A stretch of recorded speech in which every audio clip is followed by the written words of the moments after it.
The Hemp Wizard signature series artists are Walking Corpse Syndrome,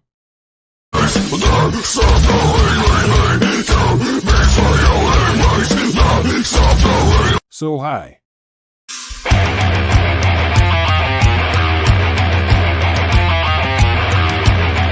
Black Sasquatch,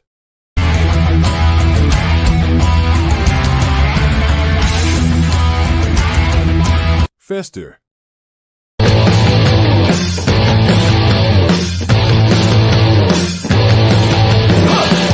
You can give your beard the magic touch by going to hempwizard.net today and rock out with your... Just kidding.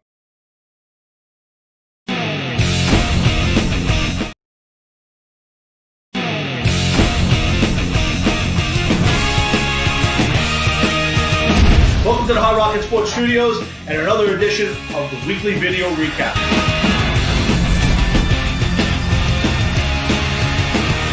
The March 31st show kicked off with another unusual topic, golf. More specifically, Tiger Woods. I asked the question, has there ever been an athlete of his caliber who's fallen this hard and this fast? I moved the show toward baseball at that point, and specifically the Yankees and their opening day in the frigid Bronx. I was joined by Yankee beat reporter Dom McGinter. Dom came on and gave us a little hand breaking down the first week of the Yankee season. Great job, Dom. My next topic on the show was basketball, college basketball specifically, and the championship game between Villanova and North Carolina. Absolutely, by far, one of the best basketball games I've ever seen, and the best 30 seconds of basketball I've watched in a very long time. I also broke down what I thought was the fatal mistake by the North Carolina basketball team, causing them to lose the game. Take a listen, let me know what you think. I was joined by co-host Jeff Kowinski, and we took to breaking down the top 5 Spinal Tap songs of all time. The greatest rock and roll band and from the greatest rock and roll movie. This was a labor of love. Jeff and I gave our top 5 Spinal Tap songs. Next I brought the Rolling Stone article where they named the top drummer of all time. And I actually asked my panel who their top drummer of all time was, and I thought the answers were varying and great. Pay attention to future Hard Rock and Sports shows. April 14th, Michael Graves, singer, songwriter, actor, musician, as my call-in guest. Every Thursday night, blogtalkradio.com. The phone number to call in 347-826-9934. Hard Rock and Sports, the show with balls.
Well, that's my cue to start the show. Welcome to another live edition of the Hard Rock and Sports Show, live from high top Hard Rock and Sports Studios in beautiful St. Monroe, New Jersey. We are your 2-hour, maybe more, weekly get-together. We bring you all the biggest news from around the worlds of hard rock, heavy metal, of course, the wide world of sports.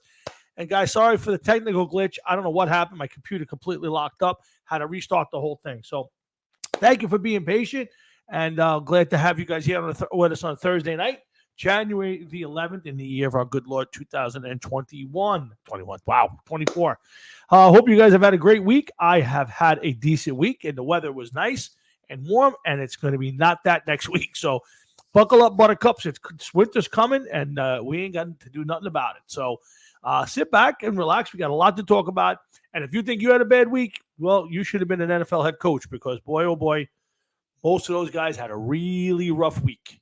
So there's a lot of NFL jobs open. Some legendary guys are out of a job. And we're going to spend the better part of tonight's show talking about the NFL. We got games this weekend. We got NFL head coaching jobs that are open. And we got dysfunction in New York for both teams, and I'll explain why. But we got to get the show kicked off, and there's only one way to do that, and it's by bringing on my big buddy, the bass player for the Remorons and 25 missions, my buddy of 42 years, I think it is, 43 this year. February will be 43 years. My buddy, Mr. Jeff Butt Cutlets Talwinski. What's up, my man? You could try that moniker elsewhere. It's cleanly says Tommy Butt Cutlets. Tommy DeVito called himself Tommy Cutlets, and just last week or the week before, he was sporting a shirt that said Tommy Cutlets. That is true. I was wearing the Tommy DeVito Tommy Cutlets shirt. Been very quiet in the Tommy Cutlets world lately. So, but and I am the czar. The leader of this. Well, that's what you claim to be. I, as the guy gets to open the show, I get to put the monikers out there, and I have deemed you Mr. Butt Cutlets. But we'll move on. We got a lot to get to, big boy. We got a lot to get to, but I only want to know one way to start this show. We've been doing it this way for a long time, and then into our 10th year. And Jeff, how was your week? Let me show you how my week was, Tom. Okay. Let me show you how my week was. Oh, boy. You got the glasses on. Would you like to explain what that is all telling us? Means it's over. What's over? Means it's over. The fucking hold, the fear, the strangulation on the AFC East by the New England Patriots.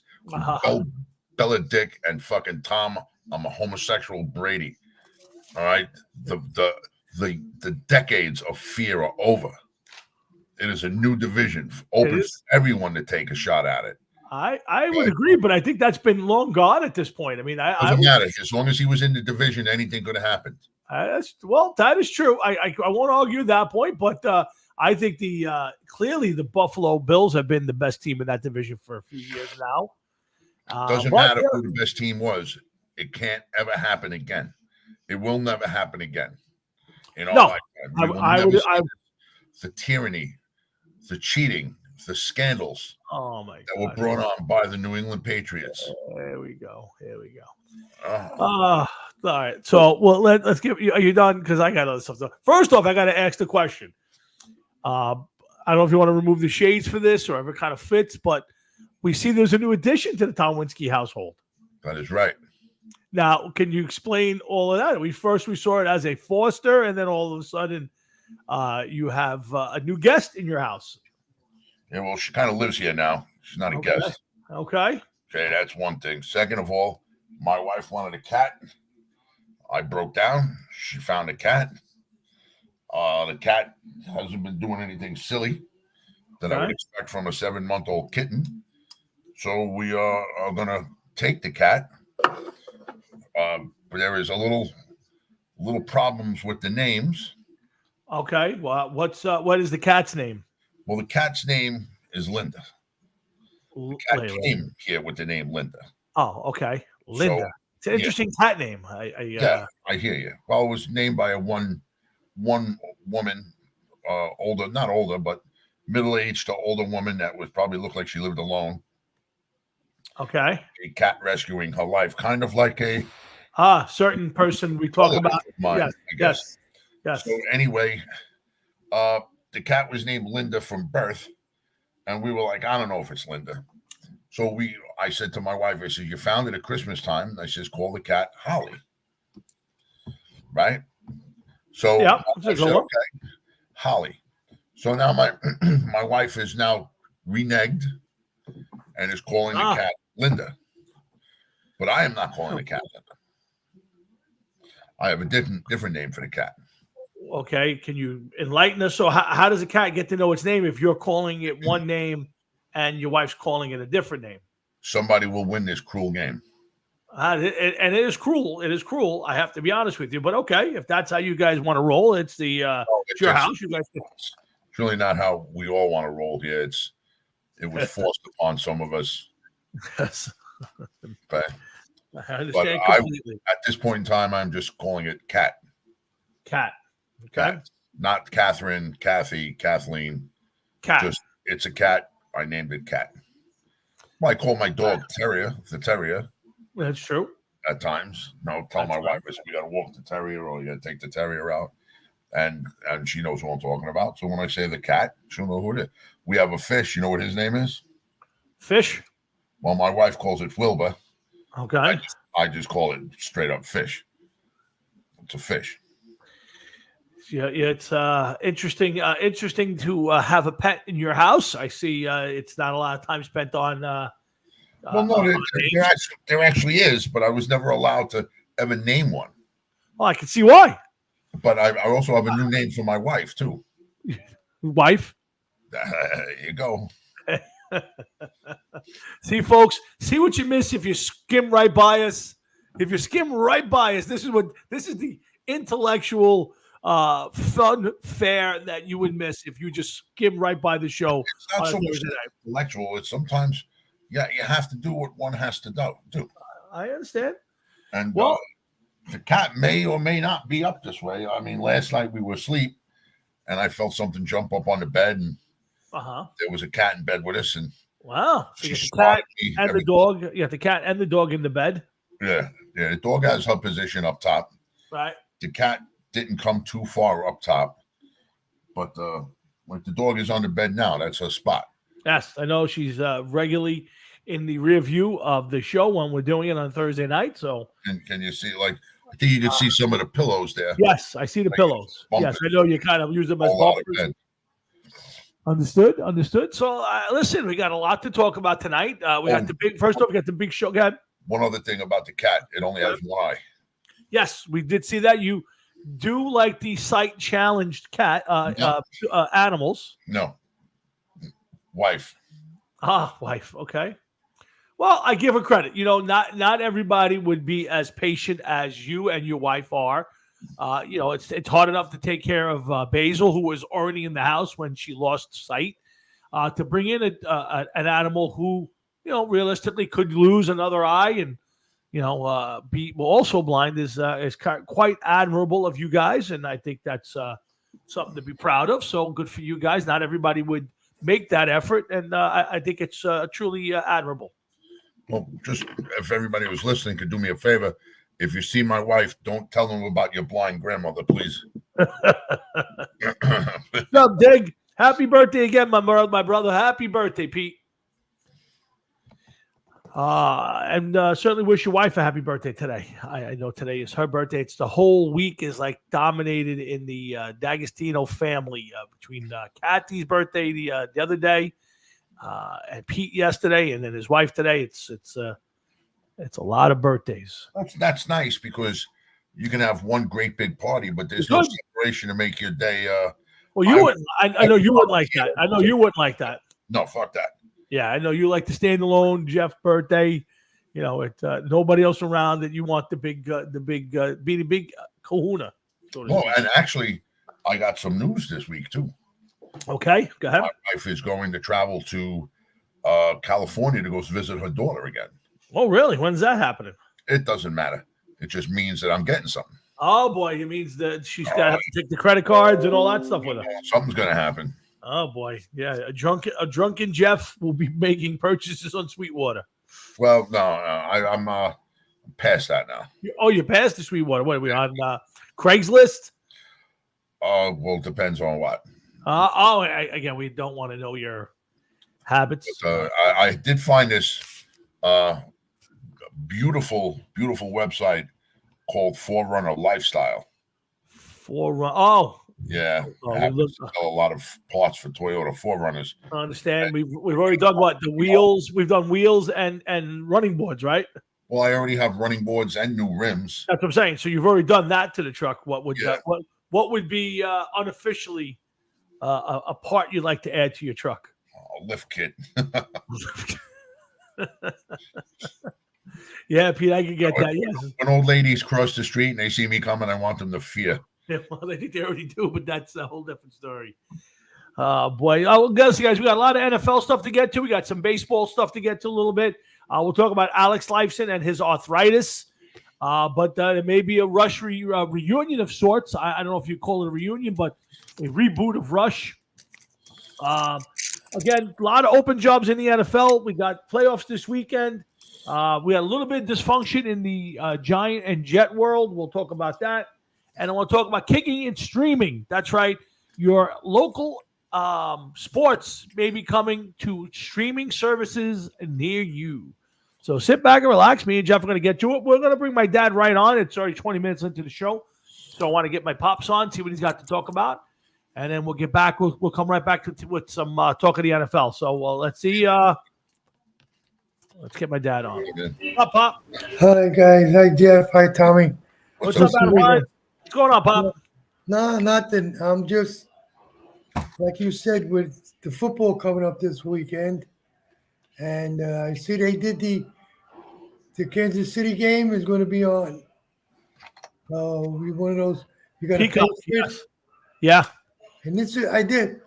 Laugh at me all you want. This is only the beginning. Well, I just alluded to it. There was an announcement today that this week that Yes and MSG are going to partner up, and you're going to be able to buy Knicks and Ranger games, whether it's in a package or by individual game. So someone down the line, it's going to be this way, and I almost understand, guys, the NFL doing a regular season game Thursday night. But this is the playoffs. It's a standalone playoff game. You can't do this on Peacock. I mean, people are going to watch it. Don't get me wrong. But this, to me, is an insult to the fans. And I don't know how you guys feel about it, but I think it's insulting to the fans to do this. You want to take that, Mr. Florio? Go right ahead. You go right ahead. Go right ahead. I think it's disgusting because, one, I can only speak for myself. I don't know how to stream. And I don't think that my wife is that far behind me. I'm not sure. I can't answer for her. But as somebody that really doesn't know how to do it, I wouldn't even know where to start to get the game on and so I could watch the game. I don't think that it's right because I already pay enough to just get a signal come into my house. Now I got to pay more money on top of it to watch something. And I don't think it's right. And eventually I think that all of this stuff is going to come that way into your house. You're going to pay for all of it, one way or another. Well, I think streaming. Here's the thing I'll say. Yeah, I agree. It's okay. The Jets. Frankie got a lot of jumping right in at you, Jeff. That's why. Listen. First of all, they've gone 8 years in a row, the Broncos, with nothing. So he shouldn't be pointing fingers. That's one thing. Second of all, his dysfunctional team may actually keep Russell Wilson and bring him back. So if I was that guy, I would just turn around and face the corner. He'd be better off that way. At least he says that. Well, first off, streaming does do a couple of things. I would say a few things. One, it gives you a viable option to cable. So what I mean by that is a lot of people, I know like my son Thomas doesn't have cable. So he has like Hulu and most people have Amazon Prime. And it gives you a way to see a lot of the shows that you want to watch. And there's other ones that do live games and all of that. The problem with the streaming does, and for me as a guy who flips channels, when I watch cable, I might watch 4 different things at a time. Especially last Sunday, I watched 4 football games at the same time. I was flipping back and forth. You can't do that with streaming. And it's not hard to stream. It's on your TV. You just download the app. You sign up like you would any app on your phone. And then you click on it and you go to it and it has a menu and you can pick out different movies or shows, and sometimes live sporting events. So it does, for cable bills, like my cable bill here should be $250, but my community pays the basic cable. I pay the add-on, so it's about $100 and change, $120. But if I had to pay full freight, it's $250. Where if I got 2 or 3 pay services, it may cost me $40, $50, $60, and I can watch pretty much the same shows. But The now problem you're is $300 for cable. No, you don't need cable. You can get rid of cable and just have the streaming services. You don't need cable and that. So I'm But saying, you need an internet connection. right? So you're going to want to pay for the internet, which I don't know what they charge you nowadays to the internet, but I'm sure it's not more than $40, $50 a month. I can't imagine it's even that much. So again, if you're looking for a viable way to eliminate your cable bill, it's a way to do it. I mean, it's not for me. I have streaming services. I have Amazon Prime. I have Netflix, which I get free through T-Mobile. I have Peacock, Paramount Plus, all free ones at the moment. I think I might pay $2.99 for Paramount Plus. But it's fairly simple to use. It takes 5 minutes to learn how to use it, but it does have its restrictions. So, but I think, again, let's take it back to where we were. Having the NFL have a standalone football game on a play for the playoffs, and a good game, one of the better games of the weekend. Kansas City and Miami is one of the better games of the weekend. How do you put that on Peacock and limit your audience? I think it's disgusting. And if you're telling me that you made $100 million from it, I think it's still disgusting. It is, but somebody's got to pay for this stuff. Oh no, I get it. I get it. And like a guy like my dad, they found a way to make us pay for it. Yeah, and listen, eventually the Super Bowl will be on a streaming service, and you'll have to pay to get the Super Bowl. That's where it's headed, Pop. That's where it's headed. Oh, I agree with you. And this is only the beginning. I said this all along. This is only the beginning. Yeah. Everything's going to be from now on. It's going to be like the UFC. You can't watch a fight unless you pay $50, $60. You can't watch boxing. You can't watch wrestling. You can't watch anything without paying a big price. And that's fine and dandy.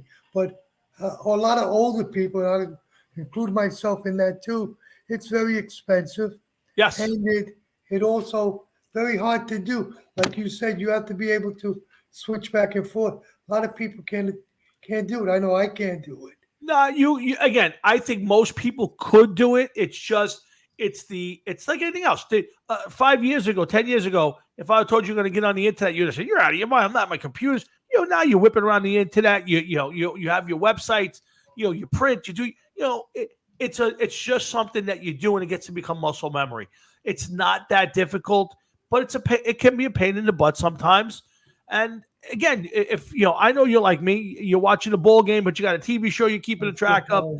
That's where the streaming gets at this moment. Now they may fix the technology, but at this moment, if you're watching something on Peacock and you want to go out to go out, you could go out. It takes a step or two, but then you got to come all the way back in, and that's. But you know what it reminds me, Tommy? When it's showing my age.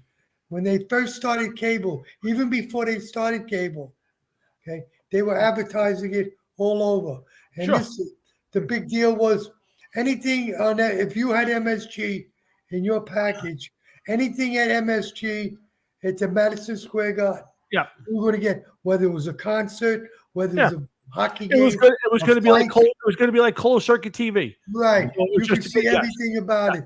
And cable, there was not. You're paying for cable, but you'll never see a commercial on cable.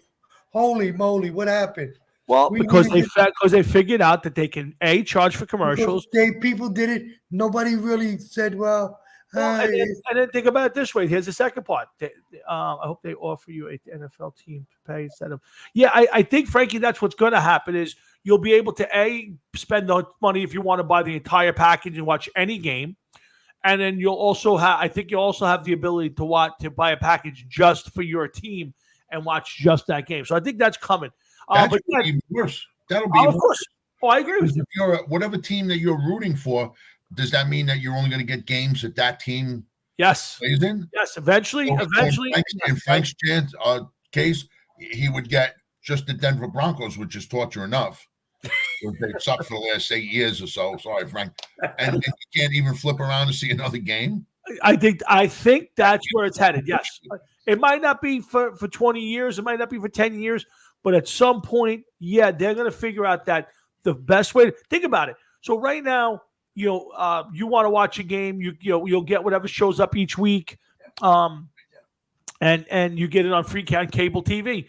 Eventually, they're going to say, you know what, you're going to pay to see the games in there, and you'll pay an entire package, and then in the middle of that, you'll still pay commercials. Yeah, so definitely. Yeah, this wisdom that Frank is spewing here. 8 years ago, he won the Super Bowl. that's true. 8 years ago, I was just 50. 8 years later, I'm almost 60. What does that mean? It means nothing. We have fun here at Hard Rock and Sports Show.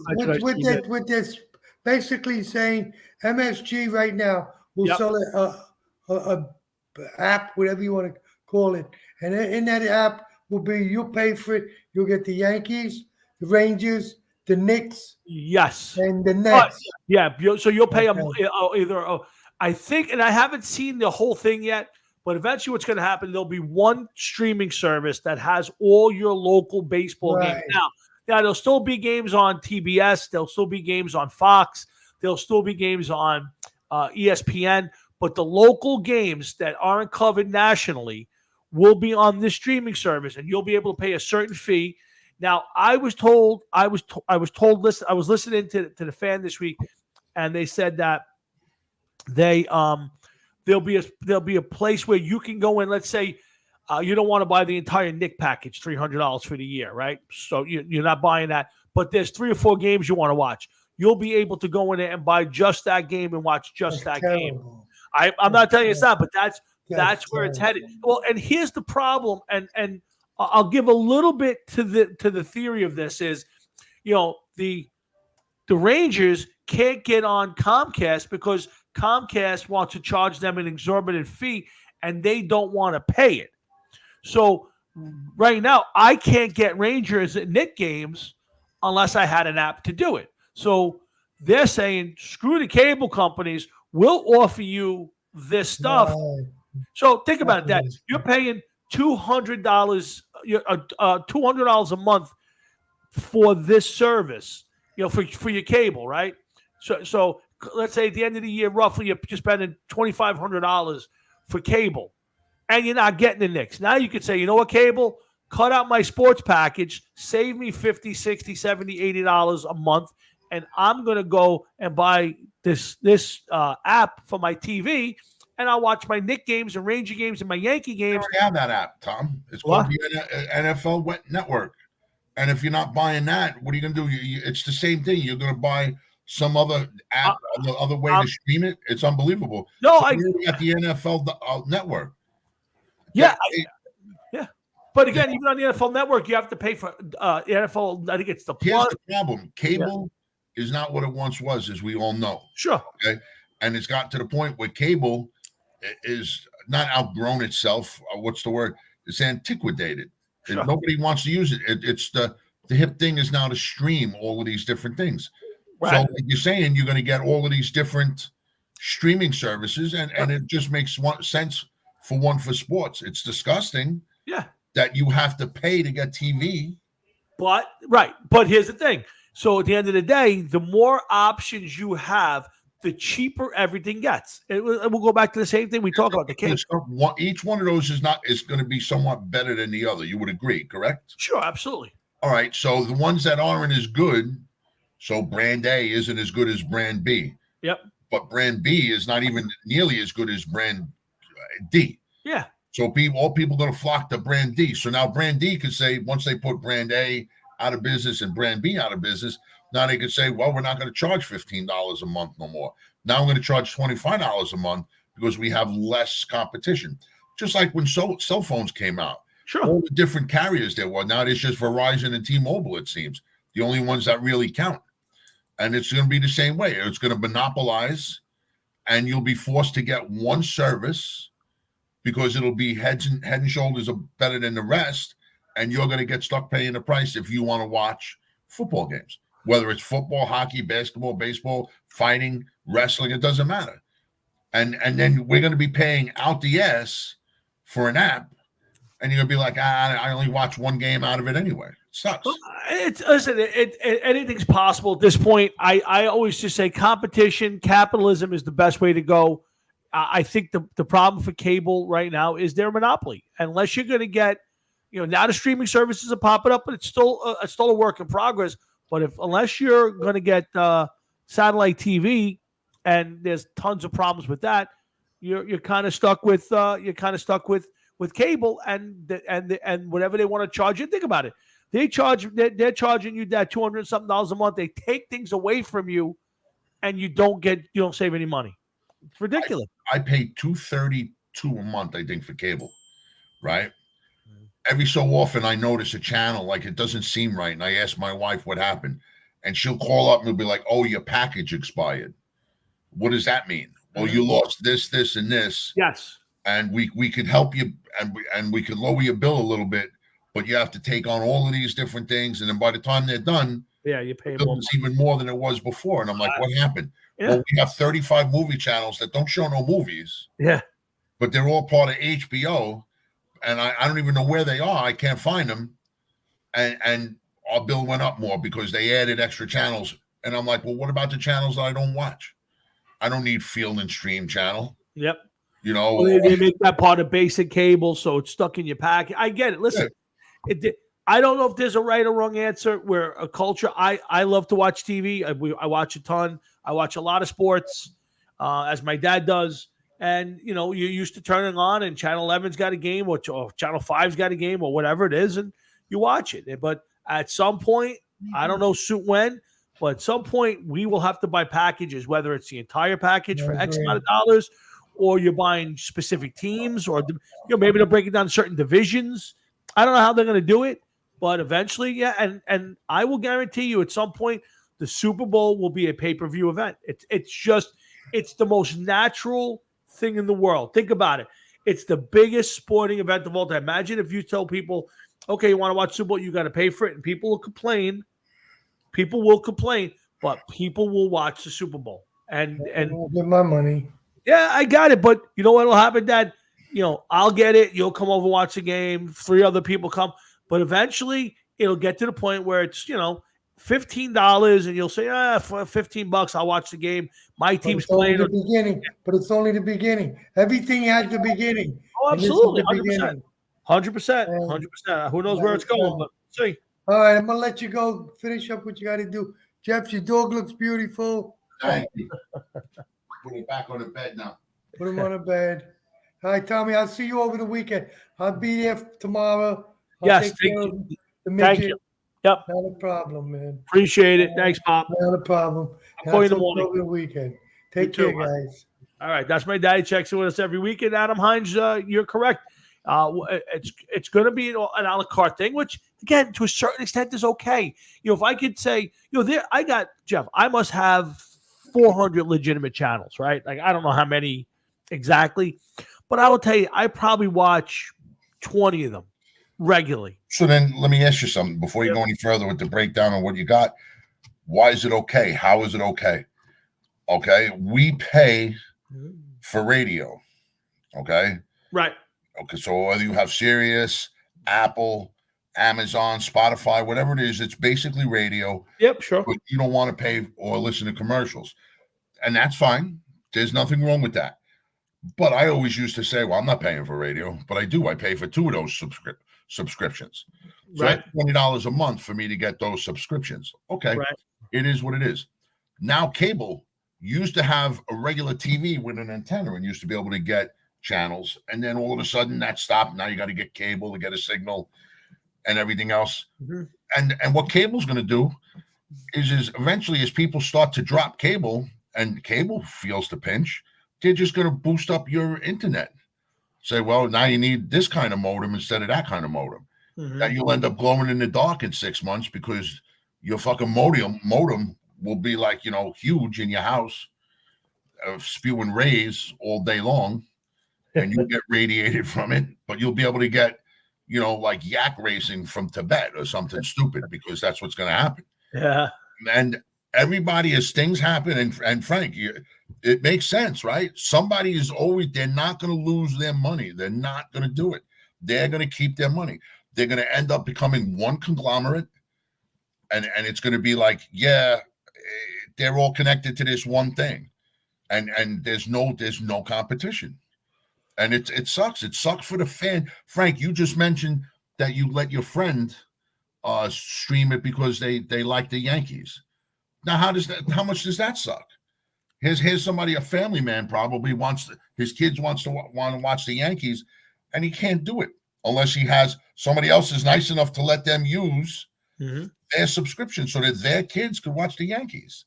Yep. It sucks. We used to watch Channel 11. Yep. The only thing that sucked about it was like, why are the Yankee games on at 10 o'clock this week? Oh, they're playing at the West Coast. They're not playing any early games until 2 weeks from now. You know, they're making their West Coast swing. Yep. It sucks.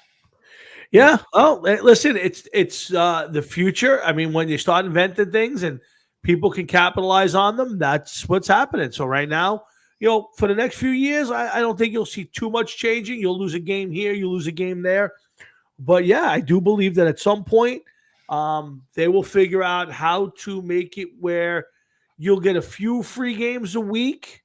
You know, they'll be like, you know, they'll put like one game nationally at 1 o'clock, one game nationally at 4 o'clock, one game, and the rest of it will be you'll have to pay for a package to see it if you want. And what games are they going to be? What are you going to get? Chicago versus Carolina? Yeah, I don't know. Obviously it would have to be decided before the season. They already showed. They're already showing now in the playoffs. Okay, before the season started, they didn't know that Miami and Kansas City were going to play one another in the playoffs. But now they know that Miami and Kansas City are going to play in the playoffs. So what do? Bang, you got to pay for it. So it sucks because if you want to see that game, and you're right, that may end up being one of the best games in the playoffs. Yeah. Who knows? We're not going to be able to see unless you have the streaming service, correct? Yeah, that's unless now Frankie's right. If you're in Kansas City or Miami, the local games. He's asking. But he's right because like the Amazon Prime games on Thursday night. If the Giants are on Amazon Prime in New York, you can get the game on. Usually, I think it's usually on Channel 5. But yes, that game will be on a local TV. I don't know why they do it that way, but yes, I believe that is the normal case. That when the game in the national game that's on the streaming service locally in the two cities that they play, you can get that game on free TV. So I don't know why that is, but that is the norm. So I'll double check it, but I'm almost positive it happens that way. Well, you know what? Listen, it's like you said, it's going to suck, and it's eventually going to, take over. That's the way it's going to be. That's where we're headed. But let's get to talk a bit. I think the big news, and again, obviously the games this weekend are huge news. But Jeff, we've had, I think, 8 people this year lose their job in the NFL now. Some have been fired. Some have mutually agreed, supposedly. But either way, we've lost, 8 coaches. And I would say one legend and one near legend were, I wouldn't say surprise. I would say Belichick being the biggest and the legend was not really surprised. It's been talked about for weeks and months. There's been lots of speculation, Jeff.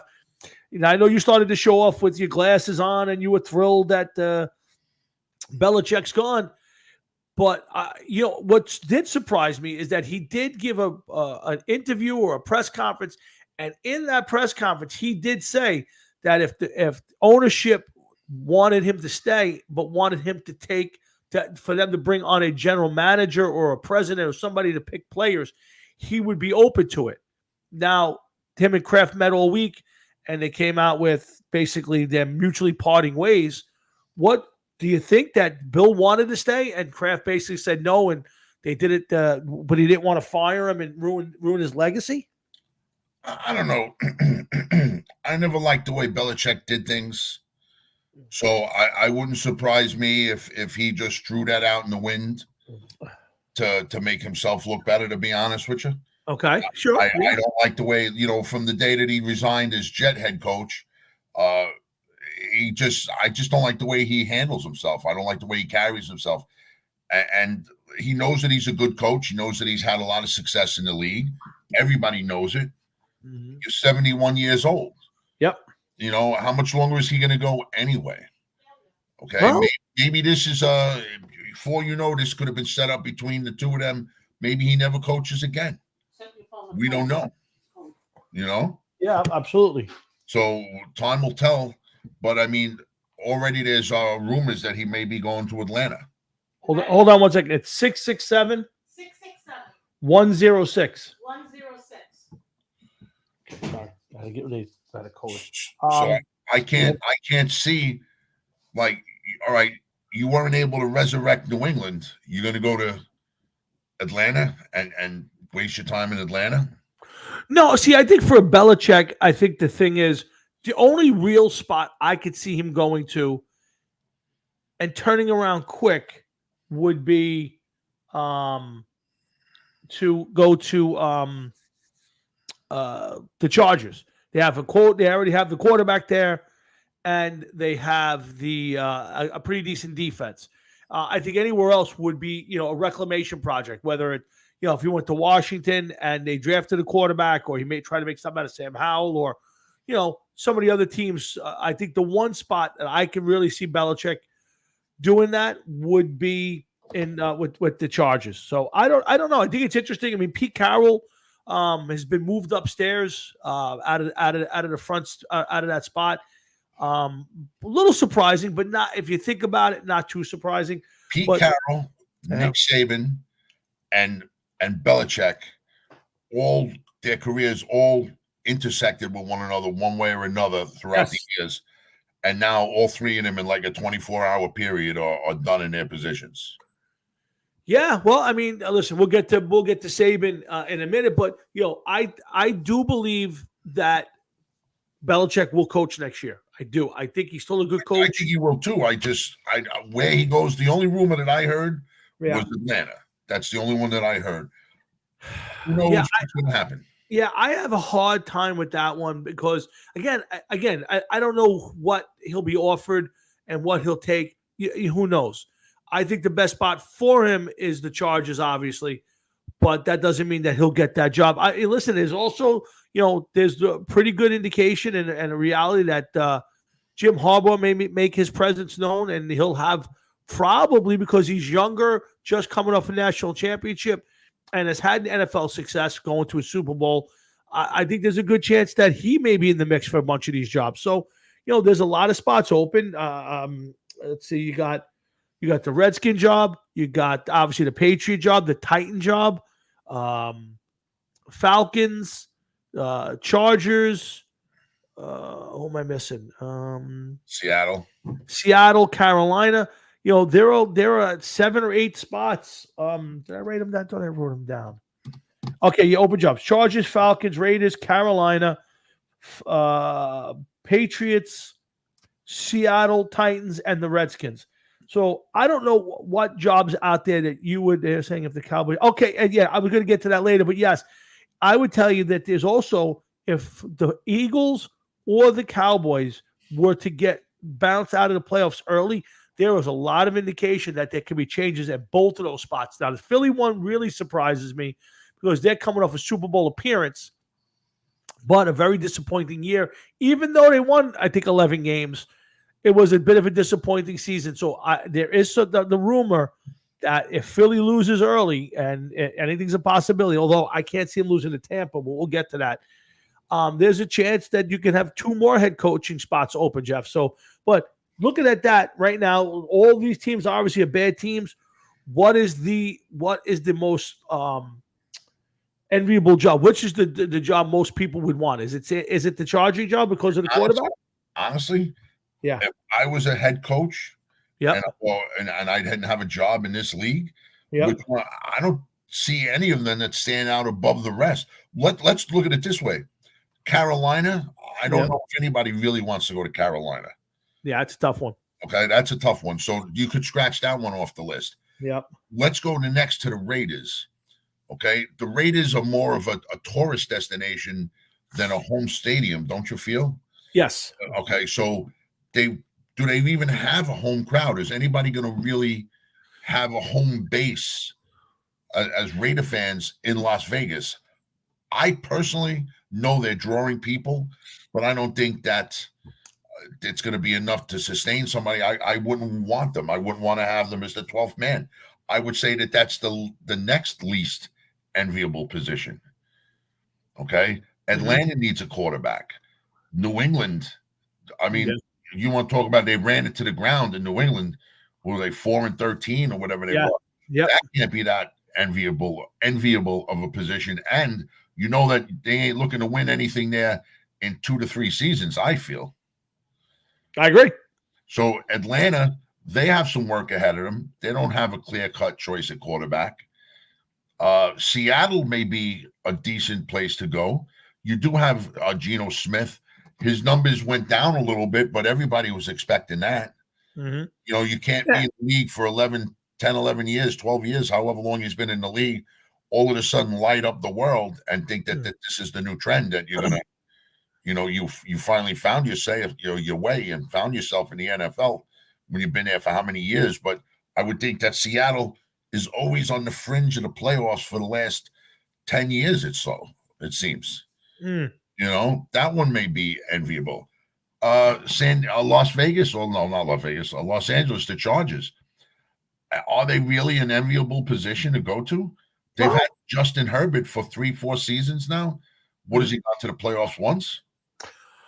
I'm not disagreeing with that, but he's probably, of all those teams, he's the only team with a legitimate NFL quarterback. I'm not telling you he's a great one. I'm just saying he's legit. He's gone to the playoffs. He's not bad, but I mean, he's not. Is he a top 5 quarterback? I don't think so. No, but of all those other teams, Geno Smith might be the best quarterback on any one of those teams. You count Garoppolo as a good one. Count Garoppolo, but I also think that Justin Herbert has more upside than Geno Smith. I would have to give the nod to Justin Herbert. That's what I'm saying. So I'm not telling you that you're going to go there and win a Super Bowl with them. I'm just saying is if you're an NFL coach, if you're a legendary coach like Belichick, and you don't want to start all over with a top 10 draft pick quarterback, you have a legit chance. That's the spot. Now, he may not want to go there. He may want to go someplace else. He may just want to be a front office guy at this point, or maybe he retires. I don't see it. I think he wants to get the record for wins. He's about 13 behind Shula all time. And I think he wants that Super Bowl. I think he wants that exclamation to say, I want it, because there's always going to be, Jeff, guys like yourself for sure, but there will be a lot of people out there who say, well, he was a great coach when he had Brady.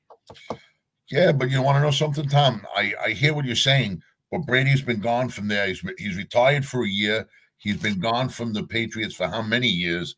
He went off to the Buccaneers, won the Super Bowl. Yep. In Tampa Bay. Bill didn't do anything, hasn't made the playoffs in 2-3 years. And then last year he made the playoffs. I believe he got knocked out in the first round. Yes. So, you know, to me, that shows that is Belichick the reason that the Patriots won these Super Bowls? Well, that's the point. That's the point. I put it more on Brady than Belichick. I'm not going to argue it. I think it's a combination. I don't think Tom Brady is Tom Brady without Bill and Bill's system and the way it goes, but there's a lot to be said. Brady went on and won a Super Bowl without him, and I think that's why I'm saying I think Bill will go to the place that gives him the best opportunity to win a Super Bowl, because I think if he went out the door with a Super Bowl win, it erases all of that doubt. Then it's like, well, he won one out without Brady, so it's a combination. At the very least, it's a combination. But if he were to retire a year from now, 2 years from now, or 10 years from now, and he doesn't sniff another Super Bowl, there will always be somebody who will say, well, he was a great coach, but he did have Tom Brady, as opposed to he was a great coach.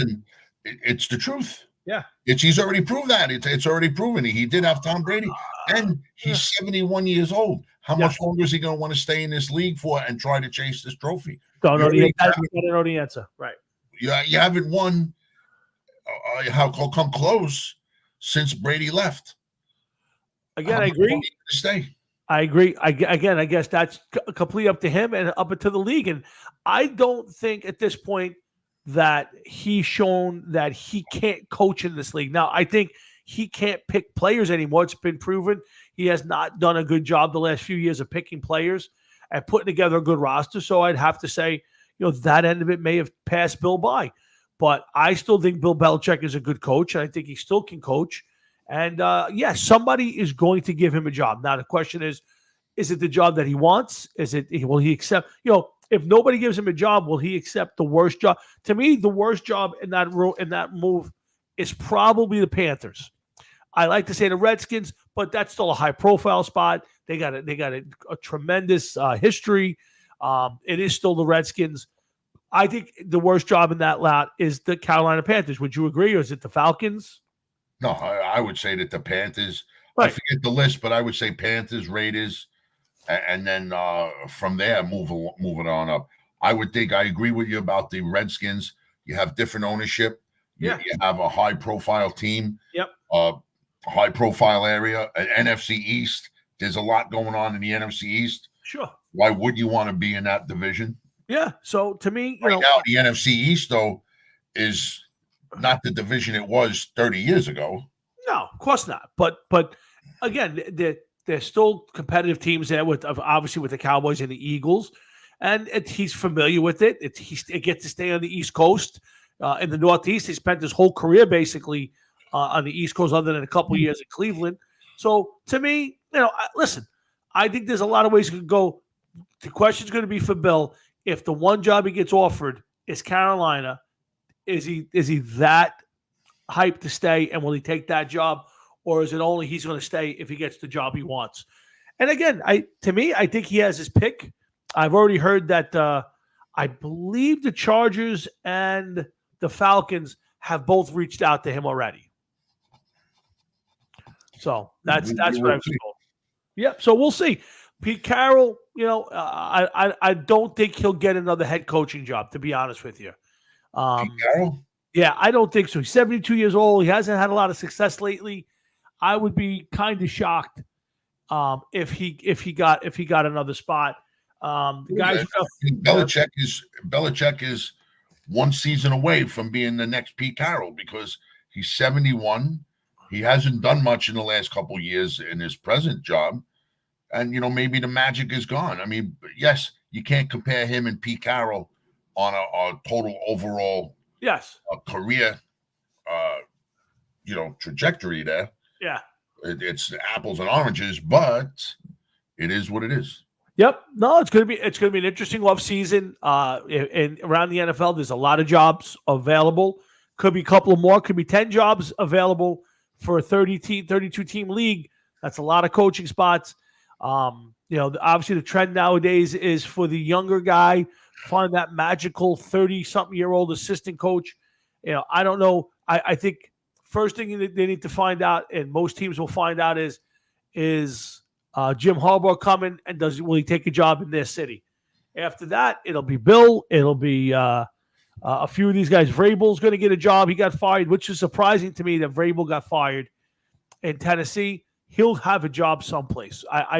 I thought it was going to be with the Patriots, but I hear that they want to go outside the organization or outside the tree, and he would be an inside the tree guy because of his time there and his relationship with Bill. So to me, I think Mike Vrabel is a guy who gets a job and deserves one.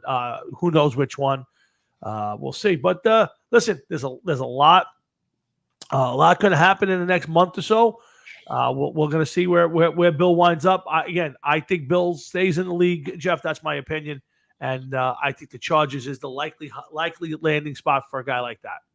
Well, time will tell, but we got to see what happens a little bit at a time, and we'll find out sooner or later. Yep. All right. I want to talk a little about the Jets and the Giants and a little bit of dysfunction, Jeff, right now in the New York football world. First, I'll start with the Jets a little bit because it's not much, but there's something there. So, you know what? I got to get some water. I got this time. I'll be right back, but go ahead. Start announcing. Well, again, I'll wait for Jeff to come back. Just real quick, I did notice this week that Franz Beckenbauer, the former Cosmo star, 78, has passed away. Anybody who was a fan of the Cosmos back in the 70s, I think 76, 77, 78, remembers that was basically a world all-star team with Beckenbauer, Canalia, Pele, Carlos Alberto, Shep Messing. I mean, that was when I was at the soccer. It was 1976, 77. So I thought I'd mention that Franz Beckenbauer, if you were a Cosmo fan, passed away. Again, congratulations to the Michigan Wolverines. That was a great win for them. Wasn't a great football game. It wasn't bad, though. I remember falling asleep in the middle of the third quarter, and it was 20-13, and it looked like Washington had a little momentum. Fell asleep, woke up, and the game was over, and it was 34-13. So somehow Michigan ran away with it, and a good job by Michigan. Very dominant. I will say this about it. I don't know who watched the game. And lately, the last 2 years, most of the NFL games and some college games, when I'm watching, two of my buddies, Frank Jeffrey and Matt Salitri, we're kind of watching together on our thread. And we were watching that game together. And the one thing we all picked up on was the Wolverines came out running the ball so well. And then all of a sudden, they were out to this 13-0 lead. They were dominating on the ground, and all of a sudden they just stopped running the ball, and I couldn't figure out why. Now they held on, they won the game, so who cares? But to me, it's just arrogance. It's like Jared Mayo could be announced head coach in the New England Patriots as early as tomorrow. Yeah, that's the name that I heard today. A former linebacker and obviously current coach and player. And listen, good for them. Who knows if he's going to be a good coach or not? Nobody knows. But again, another guy who's never been a head coach anywhere, Jeff, to get a job at a high-profile team, I think that's tough. I hear that. I mean, nobody goes and toils in the college ranks. Nobody, comes up and I don't even know if he was he might have been a coordinator this year. I won't say he wasn't a defensive coordinator. I'm not 100% sure. But nobody wants to go start small and work their way up. They just want to be the head coach of the New England Patriots. And there's a guy's got to follow a legend and, try to turn that thing around. Listen, I think the bigger problem for that team, that franchise, is they got to find somebody to run the show. And here's the problem I have. If you don't, and I have no idea if they have their guy, maybe they have their GM in place and they're making a decision. But if you're hiring the coach tomorrow and then you're going to go find the GM, that's a recipe for disaster. We've seen that so many times that doesn't work. Oh, listen, it is what it is. They've been doing something right, so their fans are still going to be happy. They have enough trophies to prove that. Yep. So until, which they're proving it now that they haven't been doing something right, people aren't going to say too much. They're all going to get the benefit of the doubt. All right. Well, we'll see if Mayo gets the job. Congratulations to him. We'll see. We'll talk about it next week on the show. But let's get to talk a little bit about the dysfunction in New York, Jeff. And I'm going to start with the Jets because it's pretty quick. So we all know we talked last week about the Kimmel Rodgers thing, and who cares? Your boy Rodgers, and here's the thing that's frustrating about him. Now, let's all hope he comes back next year. Plays really well. The Jets do better, for Jet fans, and it'll be much more interesting on this show. But the thing is, he comes out in the paper and he's like, we need to stop the BS. We need to cut out all the bull and just concentrate on playing football. And you're like, dude, you're the only one. You're the only one going up on McAfee show and throwing out stupid stuff. You're the only one disappearing for 5 weeks locked in a box drinking ayahuasca. If you want the team to be rid of the distractions, you're the only one going, I might play. I'm going to play. I'm not sure I'm going to play. I never said I was going to play. Jeff, if there's anybody being a distraction, it's him. Yes, but I feel as though that they led him to that point. And what I mean by that is that here he is rehabbing, and he says, I'm going to try to come back this season. So they keep pushing that narrative. And John, I announced that. We saw the message come through about Jared Mayo. Yeah, it's interesting. Yeah. The narrative was that he could come back. If anybody could do it, he'll be the one to do it. So they ran with it. And now he's in the spotlight.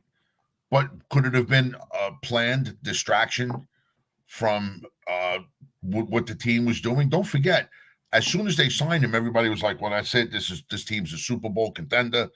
that they're going to do this, they're going to do that. The only thing I'll say is that Robert Salah, however, Yeah. whatever, deserves a third year or fourth year, whatever it is, then because he did not have Aaron Rodgers last year. Work on getting the offensive line fixed. Add a receiver or two via the draft and free agency, and maybe this team can get to the playoffs. I don't know. But let me ask you this question, Jeff. You heard the list of coaches that are out there. What's up, Robert? How are you, buddy? Haven't seen you in a long time. John, thanks for the heads up. So, Jeff, let me ask you a question. So you heard the list of coaches that are available. Vrabel, Belichick. Not that Belichick's coming in. Don't get me wrong. Jim Harbaugh. You know, I got an article that I pulled out of the paper this week. Let me see if I can find it real quick. There was an article. Yeah, here it is. And it says, best performance reviews for our head coaches, ranking from tops to worst. And Robert Saleh was second to last voted coach. He had a 5 out of 10. The only person worse than him was the new manager of the Mets who had no ranking because he hasn't managed the game yet. So people in New York, whoever was part of this poll, voted him the worst coach in New York. Now, again, right or wrong, I don't really care. That's not the point of the whole thing. My point is this. Here's the other part of the dysfunction of Rodgers. That Aaron Rodgers has the Jets held hostage because he said basically, I want to play for Robert Saleh and Nate Hackett. Theoretically, the Jets should be at least entertaining the thought of trying to grab maybe a Mike Vrabel, but certainly a Jim Harbaugh. Shouldn't the Jets, if the Jets really, really wanted to fix their long-term success, a phone call to say, would you be interested if we dropped, $10 million a year on you for the next 5 or 7 years? Could we get you to come here?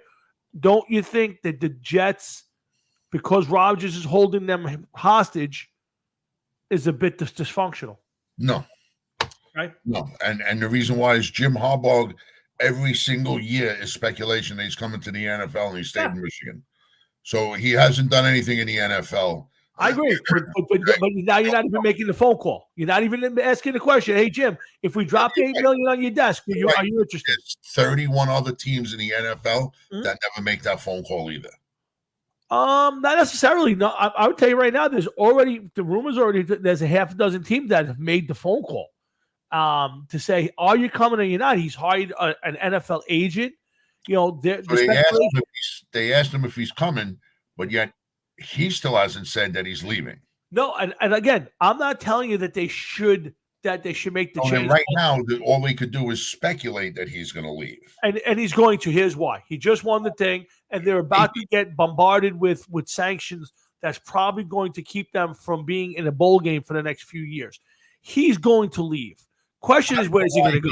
All the years that he spent in Michigan was a waste anyway. I don't know why, when he could have been doing it in the NFL.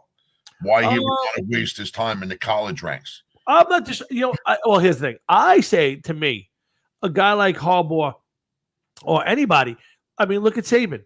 You go to one of these colleges and you're successful. You're a guy. Look at how many guys have turned it into other careers, like being a congressman or a senator. Tommy Tuberville became a senator after being a head coach at Auburn. Tom Osborne became a congressman after having success at Nebraska.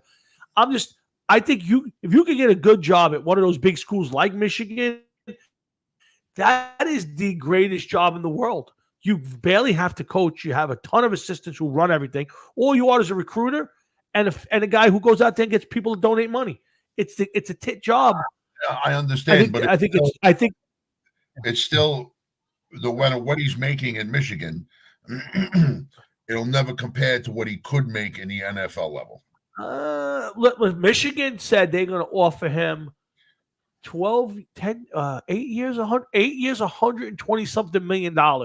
Ain't nobody in the pros offering him that kind of money. So to me, he can make the most money and have the easiest time if he stayed at Michigan.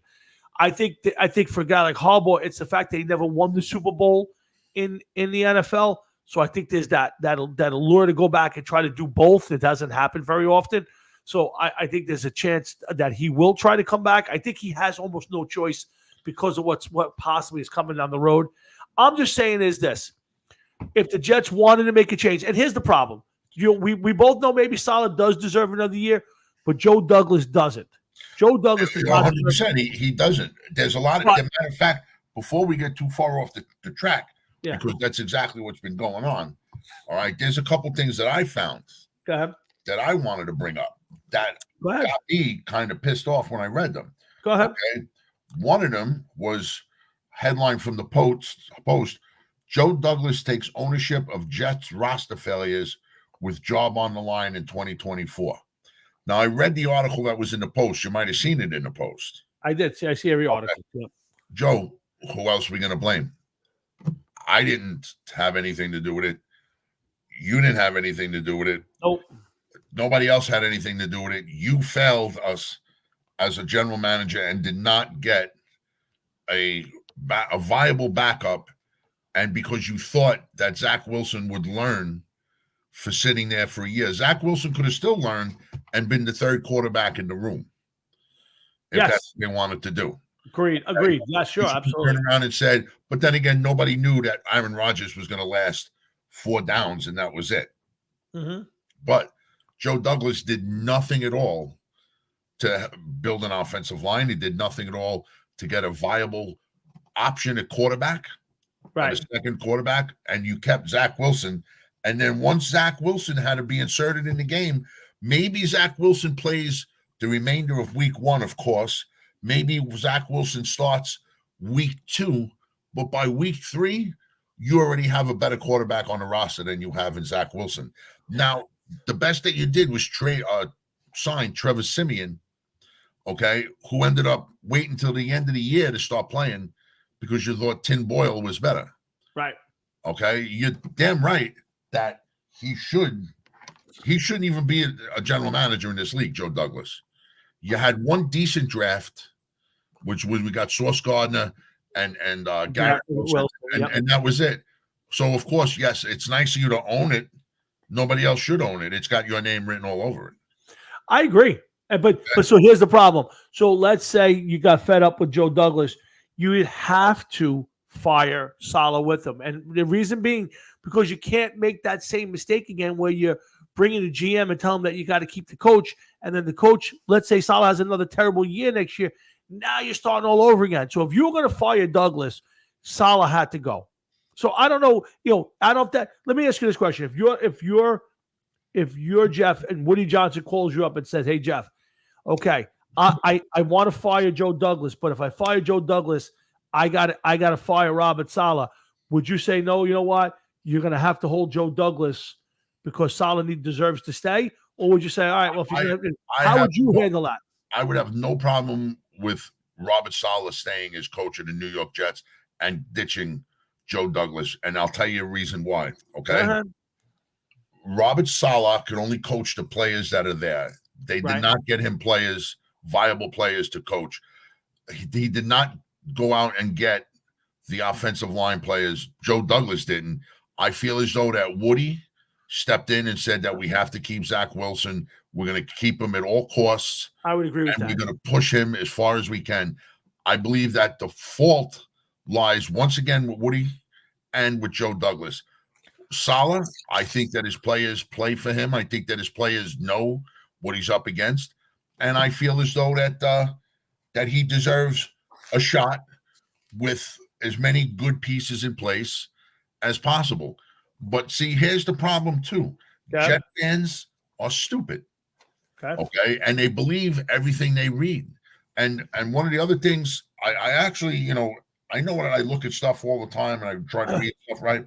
But I got this one thing. This is a blog guy. He does a show, like man, what the fuck? His name is Jake Brown, and he has a cable show on YouTube with this guy Brian Costello. This fucking turd burglar, he turns around and this is what he has to say. Okay, Robert Saleh needs to be better. He's got to be a better in-game coach, especially with clock management. He's right. I understand that. You're right. He is 100% right. 100% right. They need a coaching staff. They also need a coaching staff that has been as bad No, this is the wrong one. This was the one. Yes, hold on. You need a better coaching staff. Gary Wilson, Robert Saleh needs to be better. If all that falls into place and they could stay mostly healthy, the 2024 Jets could be a playoff team. That is possible. Okay. It could be a team to go on a deep playoff run. How could you say that? Yeah, How could that you I find hard to believe. That's hard to believe that they're going to build an offensive line. Aaron Rodgers is going to come back, be healthy, and be exactly what he was 2 years ago or 3 years ago, whatever you want to call it. And I disagree with that only because when you have a coach that took a team from where Adam Gase left off and then started to win and started to build a bit of a winning culture, I think that he needs to have as close to a complete team as possible and have the chance. And that's all I'm saying. If he doesn't do it next year, he's got to go. Yeah, I would say this. I think next year he's got to flip it around a little bit and be in the mix for the playoffs and legitimate, not 7, you're 6 wins and you're 4 games, you're still mathematically alive. I think with or without Rodgers, he has to put a better showing together. Because I got to be honest with you, I think the one thing you can point to Saleh and say that he's done a great job, I think he's turned the culture of the Jets locker room around. Although I think they did quit on him a little bit at the end of the season. But I think he's done a good job of changing the culture. I think the players like him, and he's done a good job with the defense. Not a great job, but a really good job because they're a top 10 defense. They're not a top 5 defense. They're top 10. He got that team, that defense, in a lot better position it was than when he got there. Absolutely, 100%. 100%. As far as you said one thing, I can't remember what you just said. Holy shit, that I was going to add to Culture? No, not the culture. Say everything again, please, if you don't mind. I said he's changed the culture around. He fixed the defense. Oh, okay. I'm sorry. I forget what I said. You said that you think the team quit on him. I don't think it's the team quitting on him. I think the team quit without a doubt. I can't disagree with that. But I don't think that it was on him because I think the team knows that just what they did with Wilson. If the Douglas didn't go out and get another quarterback and the best thing you had was Trevor Siemian, Boyle, and Zach Wilson, and Zach Wilson by no means should be in the NFL, but yet he was the best of the 3 options that you had. Minnesota has gone through how many quarterbacks this year once Cousins got hurt? Would they go through 2 or 3 quarterbacks? Yeah, probably. In the hunt for a playoff spot. And I understand you're right. You shouldn't be like at 6 wins at the end of November and say, like, we're fighting for a playoff spot. Yeah. You should need to be about 8 or 9 wins come the end of November, and you're fighting for a playoff spot. Correct. Without a doubt. I agree with that. Yeah. And if they're not there, then Saleh needs to go at the end of the 2024 season. Yeah, and again, I agree. I just think the problem I have with the dysfunction, and again, I said it before, I think they got to bring it back. But my problem is because of Rodgers and the way his hold on this franchise is right now, I think that it's done a disservice to the Jets because they can't even take the chance to have a conversation with the Jim Harbaugh or a Pete Carroll or a Mike Vrabel if they wanted to, because Rodgers made it clear he wants to play for Nate Hackett and Robert Saleh.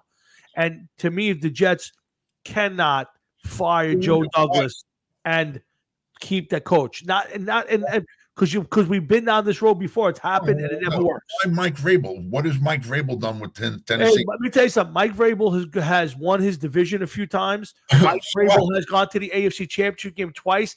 Again, not won it, but they've gone traded to as many Super Bowls as the Jets have gone to since. No. He's a much better coach, and he's not. He's done it with no quarterback.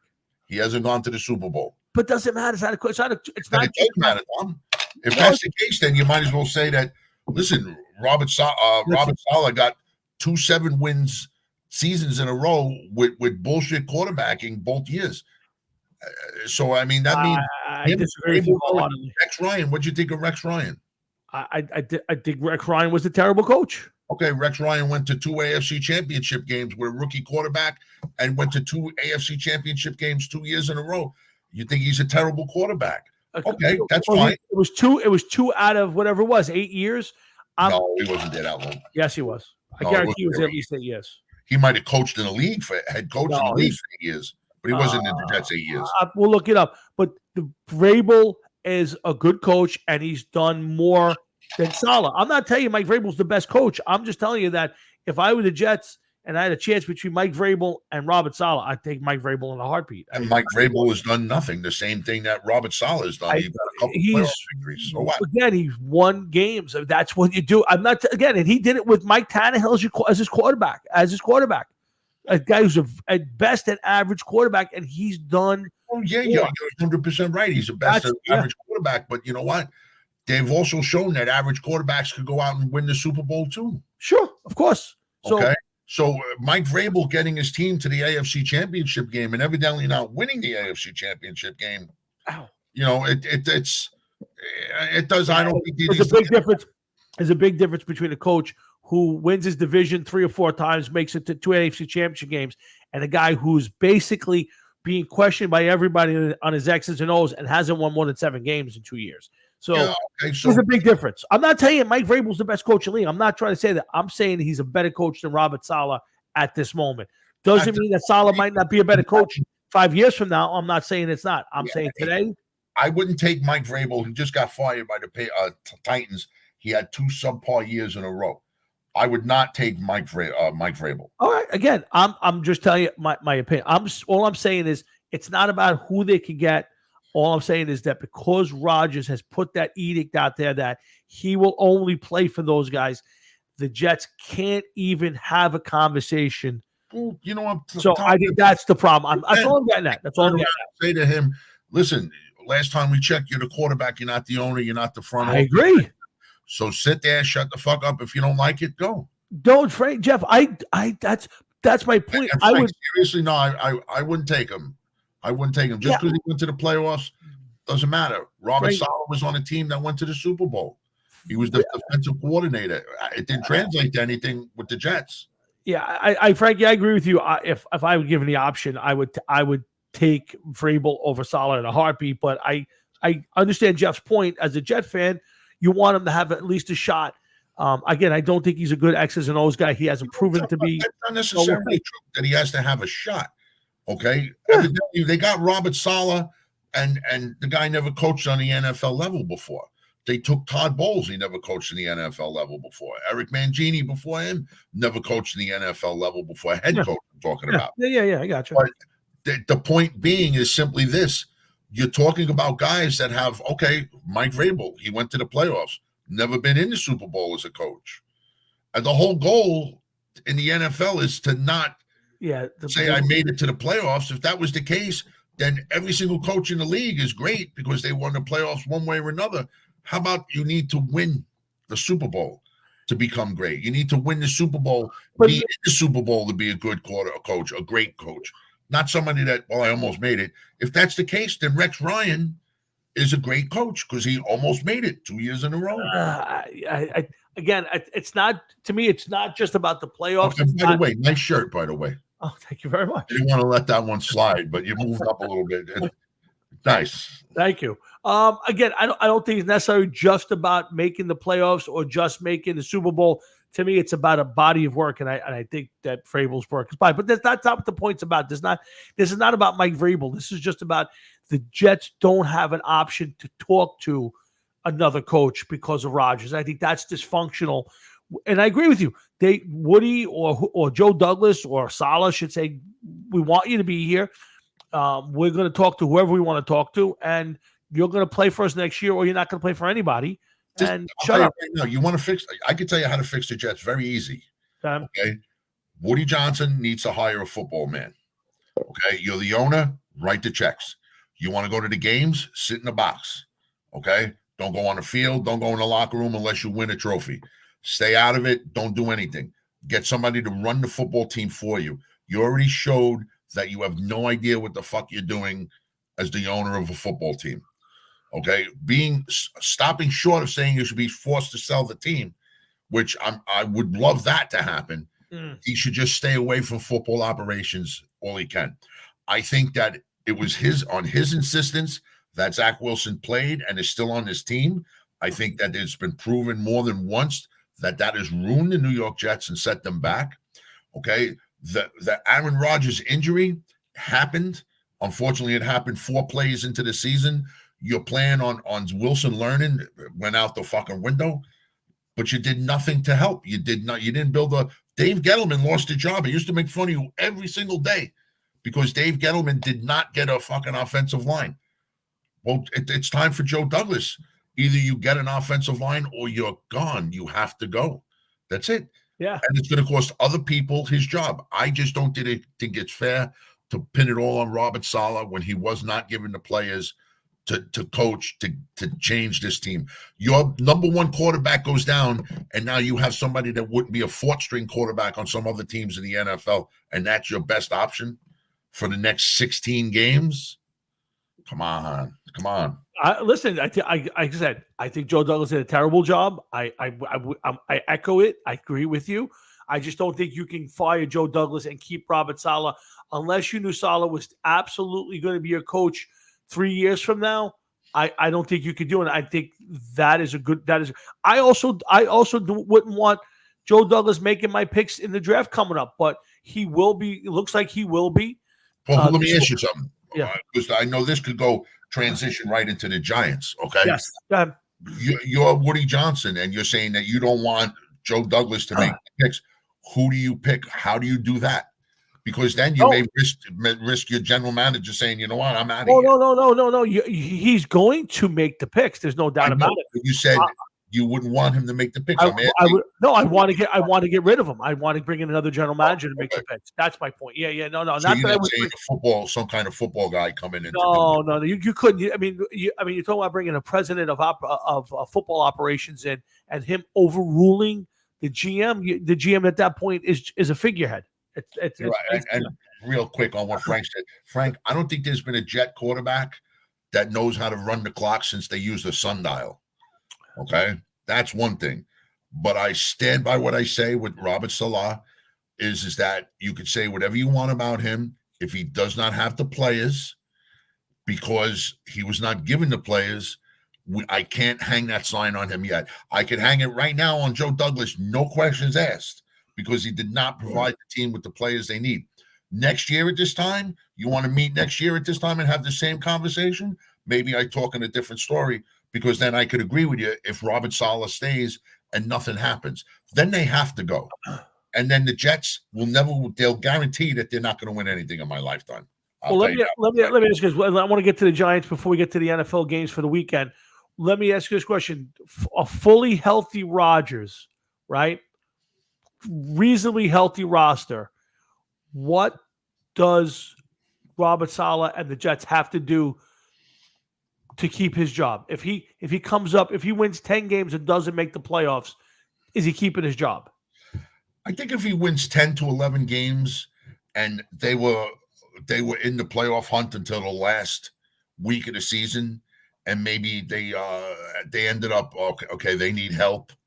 They don't need a ton of help, but they need help to get into the playoffs. Like so-and-so can't win a tie, and this one has to win, one of those things, but not a list that's this long where, you're in the AFC, but you need NFC teams to win and lose playing other NFC teams for you to get in the playoffs that bad.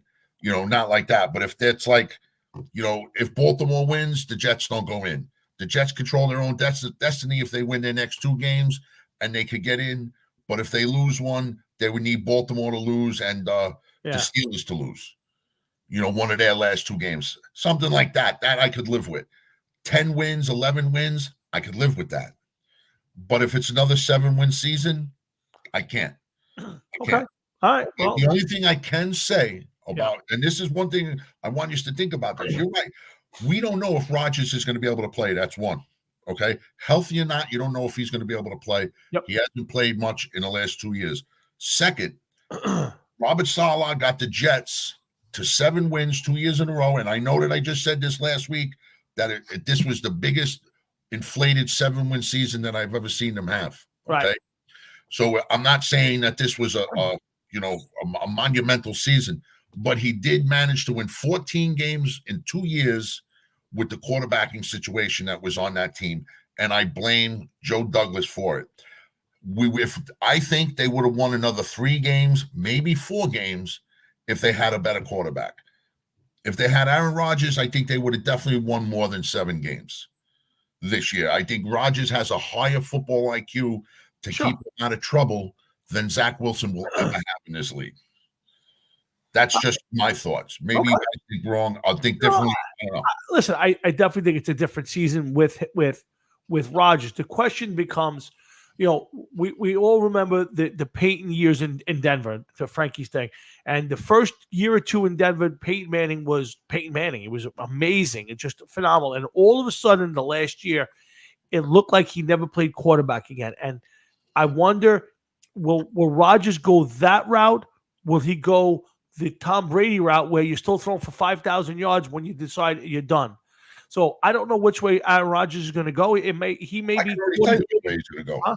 Yeah. I can already tell you which way he's going to go. He's going to go the way of Peyton Manning, because there's very few people that were able to go the route of Tom Brady and play at that level to that time in their lives, and be productive and be successful in this league.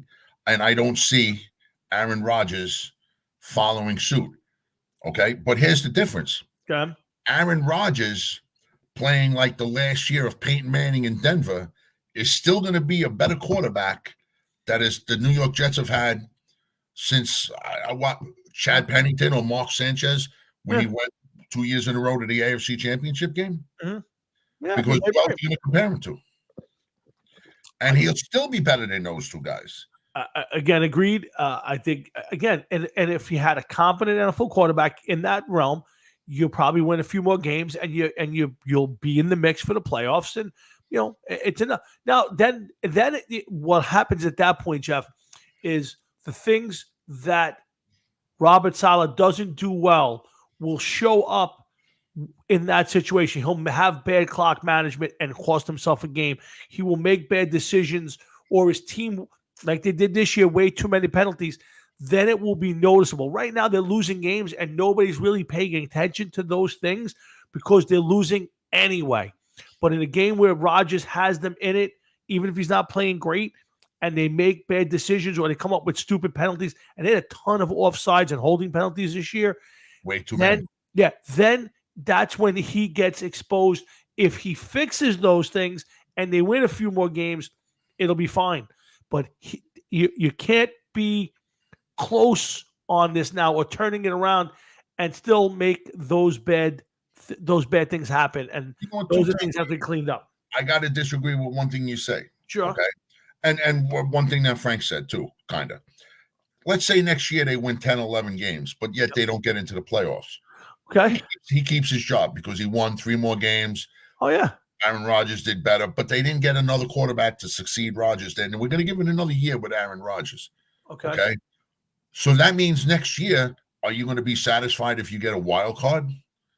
I would think that if you get 10 or 11 wins next year and don't make the playoffs with that 10 or 11 wins, and there's a possibility that happens in the AFC, okay? That means that the following year, you got to win a playoff game or 2. Because you're almost done with Rodgers at that point, right? Is that what you're thinking? You're almost done with Rodgers, but you also you have to show, you can't go backwards. You can't go to a 7-win season. You have to go forwards. You're going to have to win another 10 or 11 games, maybe 12. You're going to have to be a division winner, maybe win 1 or 2 playoff games in a row. Okay. Maybe you win the wild card round and the divisional round. You get knocked out in the AFC Championship or something. And that to me is a pipe dream. Hard Rocket Sports, Jeff and Tom here till about 9:00. Thanks for tuning in. We got a lot to talk about still. We're going to get to a little bit of Giants and then right to the NFL playoff games for the weekend. We'll give our picks. We'll go through the games. So stick around. We still got a few more minutes. We got a few more things to talk about. So I'm glad you guys are with us. The one thing, Jeff, and I want to end it right here between you and I on this and move to the Giants and then to the NFL. The one thing, though, I think the Jets have to do this year, possibly at worst case next year, but I think this year, and now you're relying on Joe Douglas, is I think the Jets have to draft a quarterback that they think is going to be Aaron Rodgers' replacement, because it could be next year. It could be his last year next year. You want a year with a guy behind it. They're picking at 10. Most of the top guys are going to be gone unless they're going to trade up or make a trade and get a little higher up, or unless one drops to them. Are you confident that Joe Douglas is going to make the right call? And would you draft a quarterback in the first round when you need basically an entire offensive line to fix? You probably need another receiver, because obviously the guys that Lazard and Cobb have not been great. Would you use it on a high pick to get a quarterback, or would you use it something else? Knowing that Aaron Rodgers is coming back for next year, I would not go after a quarterback this year. Okay. And I wouldn't even waste the time. We're going to make this a project and take him in the 6th round. If I was the Jets, I would do this: left tackle, right tackle, left tackle, right tackle, left tackle, right tackle. God, that would be my picks.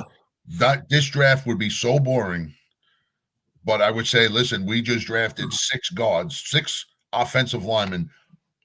One of them has to stick to the wall when we throw them up against the wall. Somebody has to stick.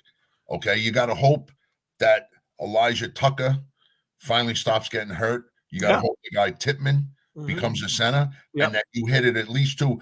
You get your wide receiver and any position players that you need in free agency. You make it a point. T. Higgins is going to be available.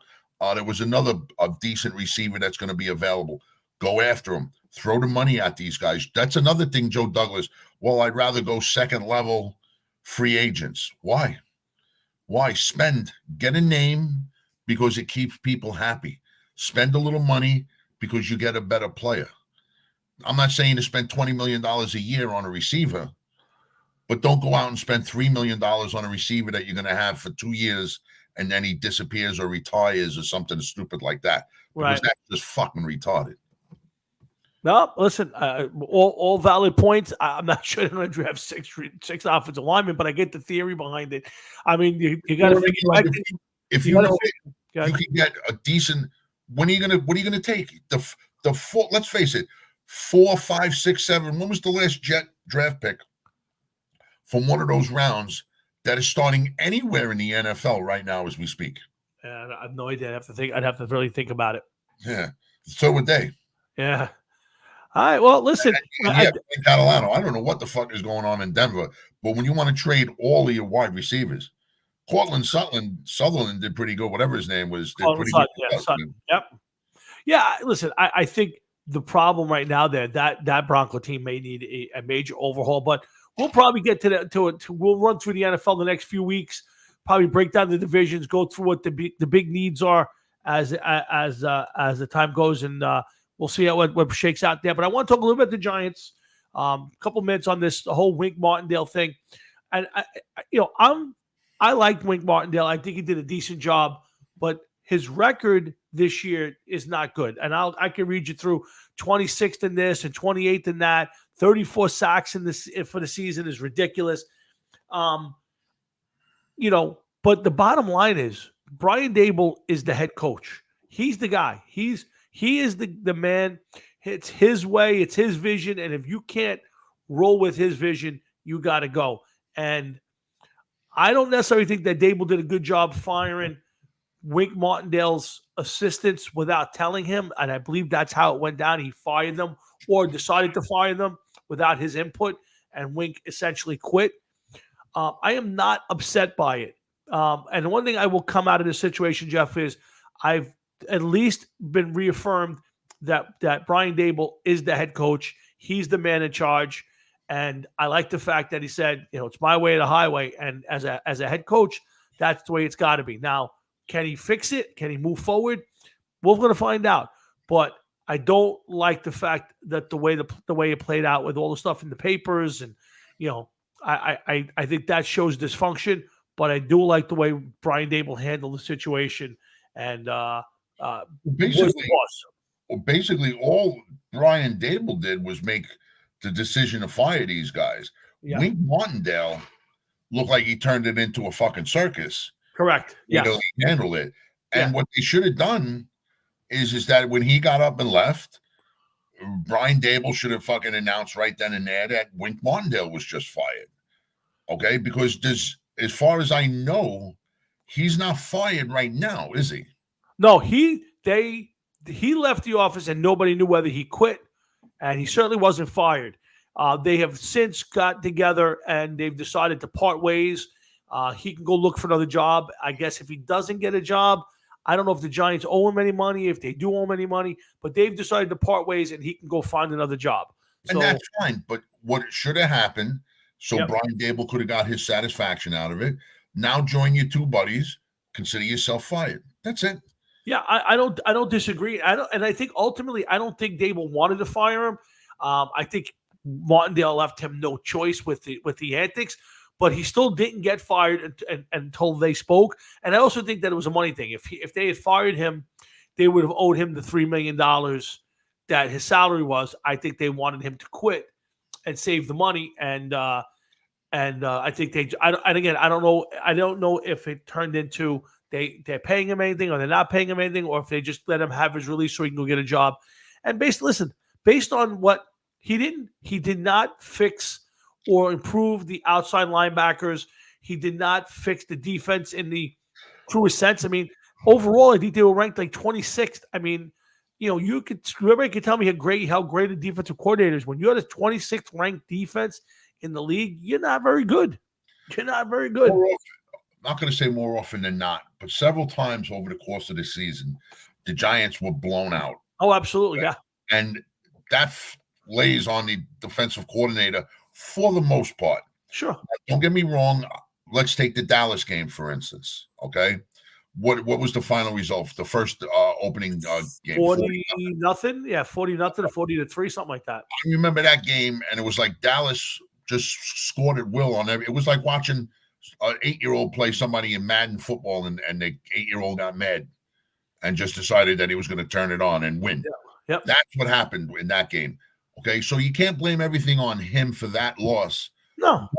There were more than one blowout loss, and he should have been forced to answer it.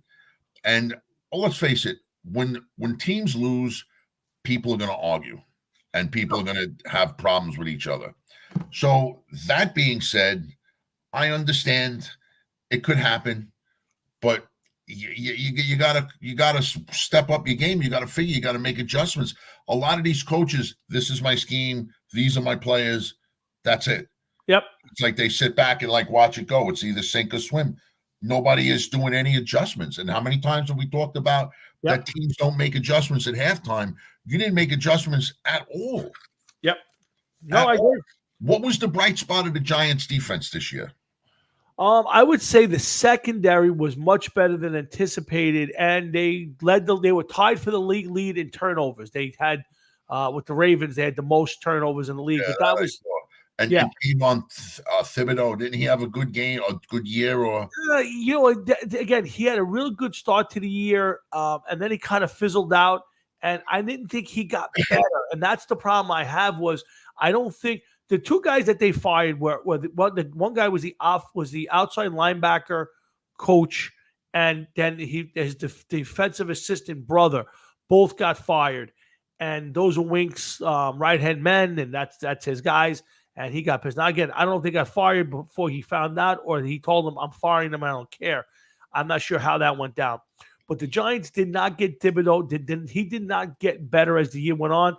He was okay all year. He was really good for about 4 weeks early on, and then he kind of fizzled. And that's on Wink. And when your defense has got 34 sacks and you're next to last in the league, there's got to be a little retribution for him. People, they had a tough year on special teams. The special teams coordinator got fired. The offensive line was bad. The offensive line coach got fired. So the defense didn't do well. 2 defensive assistants got fired, and Wink didn't like it, and he quit. So, I also read, and now, correct me if I'm wrong, because I don't follow the Giants. Sure. Wink Martindale and his assistants all thought that they were reporting straight to the ownership. Well, that's kind of part. See here's what happened. So Jay Glazer from Fox came out with a report somewhere toward like the third-quarter mark of the season and said that Dable and Wink Martindale weren't getting along. There was some issues. There was some friction. And everybody now has turned it that it seems like either Wink used his assistant to spread to get that out to Jay Glazer, or the assistant went right to Jay Glazer with it and gave him that information. And I think Dable, when as soon as the season was over, fired them because they were starting to get to the point where the defense and Wink felt that they were their own team and they could just talk straight to either the GM or the coach or the owner. And Dable basically said, no. This is my team. I'm the boss, and you will run your defense based on what I tell you to do. And which again, that's the way it's supposed to be. I heard Bill Cowher this week on the NFL today said, "Hey, when I was a coach, I had an offensive coordinator who was starting to veer away, and I went to him and said, you will run your offense based on how my team philosophy is, or you will not be the offensive coordinator." And to me, that's the right way. And I applaud Dable for it. Whether he makes it past next year or not, I don't know. But I would say if you're gonna go out, Jeff, go out being your own guy and make it your rules, because it's your ass that's going to be on the street. Well, I don't find anything wrong with that, Tom. I don't find anything wrong with that. Unless you turned around and you said, listen, you're the offensive coordinator, run the offense. You're the defensive coordinator, you're in charge of the coaches, and you run the defense. Me, I'm going to be the coach. You come to me with everything. I okay it or I don't. So they turn around and say, we're going to do blah, blah, blah, blah. Okay, you got my blessing. Get out there. Let's do it. Let's go for the win. Okay, but if it doesn't work, well, then, something else has to happen. But clearly, something wasn't working over there. Yep. Now, whether it was Dable's way, Martindale's way, whatever, something wasn't working right. And, it cost some people their jobs. Yep, 100%. Yep, and we'll see. But we'll see how it gets fixed. I know they've already got the Raiders offensive line coach. He had a really good year. The team had a really good year on the offensive line, and they've brought him over. He's already signed as the offensive line coach. So they fixed one piece already.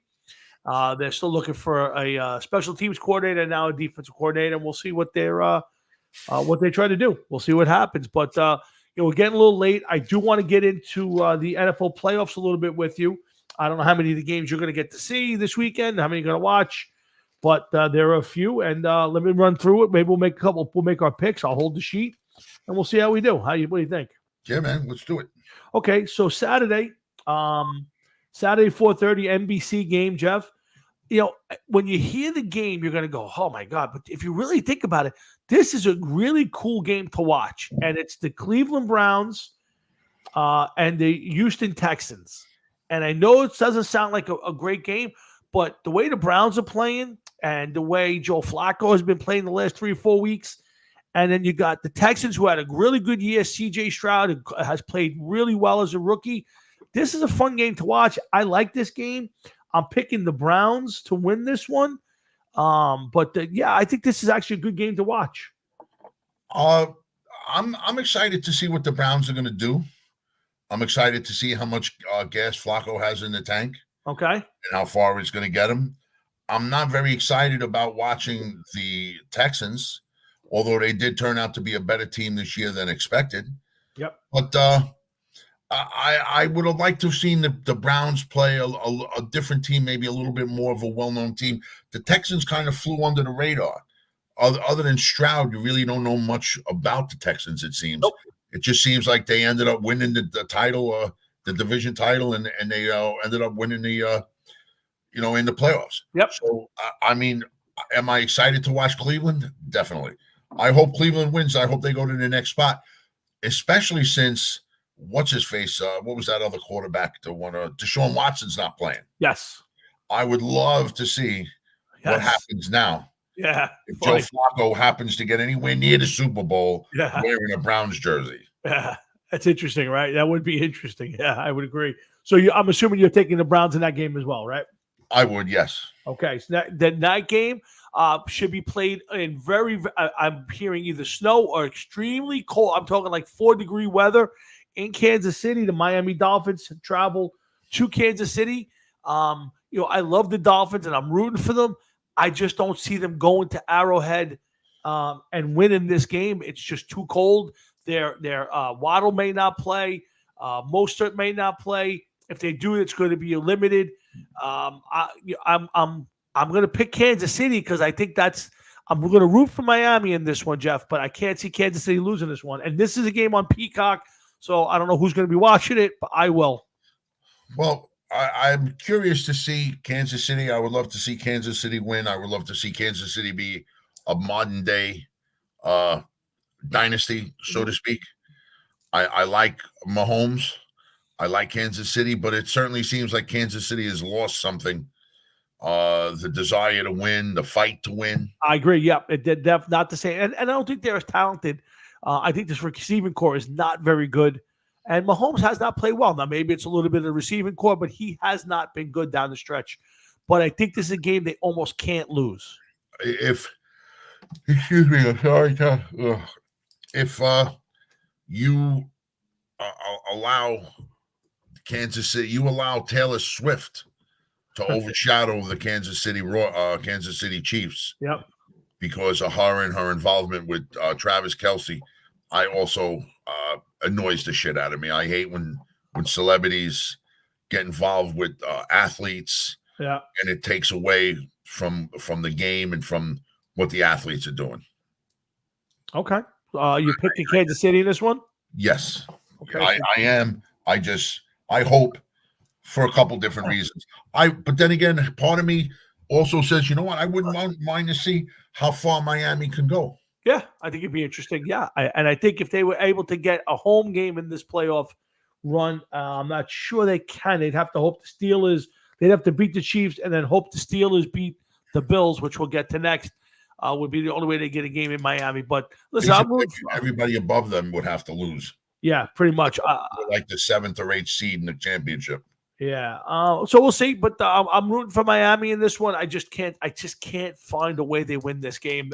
I don't think Tua does well in this cold weather. I think they're hurting down the line. I think the one chance they got is Tyreek Hill's got to have the game of a lifetime.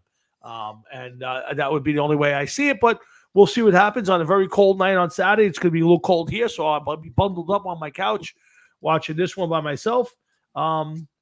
Let's see. So Sunday 1:00 game, Jeff, is the Steelers at the Bills on CBS. The Steelers have been lucky to get in the playoffs. Mike Tomlin's a hell of a coach. I still think that the Bills are just too good playing in Buffalo. I can't see them losing this game. I'm taking the Bills. Yeah, I got to go with the Bills myself, Tom. But can you talk about those Bills for a second? I got to. Sure, go. What did I just drank not too long ago? Sure. I'll be right back. Yeah, so this is an interesting game from the sense that again, I don't know what Buffalo is. It's almost the same as Kansas City, guys. You know, is Buffalo any good? I don't think so. I don't think they're, or at least as good. They have been playing better. I still think they don't run the ball well enough. I don't think they play good enough defense, and they're completely reliant on Josh Allen. And again, if there are worse people to be reliant on, I don't see much of an avenue with Mason Rudolph or as the quarterback for them to march into Buffalo to win this game. But again, Mike Tomlin's a heck of a coach. There's another guy who might actually be looking for a job. I've heard different things, although didn't I read that he? I got to ask Jeff. I don't know if Tomlin. I think Tomlin signed an extension. Sorry, I think I'm wrong on that. Tomlin signed an extension, I believe. So I think to John Mahefka's screaming, I think he's going to be back. And again, I think if they get bounced out in the playoffs, there'll be a lot of screaming in the Pittsburgh world that the basically the guy is just treading water. And in a very bad AFC this year, he made the playoffs. So what was their record? They were 10-7. They made a nice run at the end. So we'll see. We'll both take the Bills in this game. I'd be shocked if the Jeff, didn't Mike Tomlin just sign an extension? I don't know, Tom. I don't know. I mean, I thought he did. So I don't know. We'll see. But he really sound familiar if he did. I know. John was screaming about something this week, so I don't know if I thought that Tomlin signed the extension, but we'll look that up. Well, we're both taking the Bills in this one. The Ravens get the week off. Let's go to the NFC, Jeff. In the NFC on, let's see. Let's start Well, with. here's a good reason to fire Mike Tomlin right off the bat. Go ahead. You got any idea what his middle name is? I have no idea. Pettaway. Pettaway? Michael Pettaway Tomlin. Pettaway. All right. Well, that's an interesting. Yeah, I'd fire him for that. Okay. All right. His career record: 181, 109, and 2. A winning percentage of 623. During the regular season, he is 173, 102. Postseason 8 and 9. I don't know why he wants him gone so bad. I would take him in a heartbeat. I mean, listen, as far as consistency goes, the guy puts a product on the field every year. Oh. I agree. It's been a while since he won some playoff games and Super Bowl bound and all that. I get all of that, but listen, there's a lot of teams that every year are winning 4, 5, 6 games, and this guy's winning 8. At the worst, the guy's winning going 500. So yeah, he's competitive. The NFC rolls out on Sunday, Jeff. Bunch of games. Let's start with the Sunday games. 4:30 on Sunday. We did the 1:00 game on Sunday for the AFC. The 4:30 game for the NFC, Jeff, is the Cowboys and the Packers. Kind of a 90s feel to it. This is a big game for the Cowboys. They can't afford to lose this game. And listen, in the last few years, the Cowboys have had great regular seasons, and they shit the bed in the playoffs. Dak Prescott cannot lose at home to the Packers. They've won, I think, like 16 or 17 straight home games. The Cowboys, something, if I'm not mistaken, whatever it is, the Cowboys can't lose this game. I don't see them losing this game. I don't see them going to the Super Bowl, but I think they win this game and move on and beat the Packers on Fox at 4:30 on Saturday, Jeff. What do you think? On Sunday, what do you think? I wouldn't mind watching the Cowboys get in there because I think that I think they would stand a chance. I think that the Packers, there's too many questions, I think. Yeah, absolutely. Yes. With the Love and the rest of the team that I can't stay behind them. You know what I mean? Sure. No, I agree with you. I think there's no chance. I would be very surprised if the Cowboys were to lose, but I would tell you that if they did lose this game, it would cost Mike McCarthy his job. There's no doubt in my mind he would lose his job. The night game on Sunday is an interesting one. The Rams travel to Detroit to play the Lions, who I've picked to be the Super Bowl contender, the representative from the NFC. I picked them before the season started. They've had an up and down year, but a mostly up year. They won 12 games, and I think they're poised to win this game. I know that the Rams have played pretty well. They've got Stafford's been okay. They've got a couple good receivers. I don't see them beating Detroit in Detroit right now. It would be an extremely disappointing loss if you're them with Stafford coming home. I'm taking Detroit. I think Detroit finds a way to win, Jeff. I hope Detroit wins. I would love to see Detroit win. I really would. Okay. But, I mean, listen, you always got to take into consideration Stafford and what's up with him. Here he was. This team last year was horrible. I didn't think that the Rams were going to win this year. I agreed. Here they are in the playoffs. So good job by they may be dangerous. Who are you picking? I'm going to go with the Lions. Okay. So far we're in lockstep. Okay. Now there's a Monday night game, which I think I've been told that it happened last year as well, but there's a football playoff game on Monday night. No, I think this is the first one? Monday night game, I believe. Okay. So the Sunday night game is obviously on NBC. The Monday night game is an ABC ESPN game, and to me, this is probably the worst game of the weekend, if you ask me. And that is the Eagles have to go to Tampa and play the Tampa Bay Buccaneers. The Eagles. Now again, I don't know. I haven't checked the injury report. AJ Brown was hurt in the middle of the game last week. I think he's okay. Devontae Smith was out of last week's game.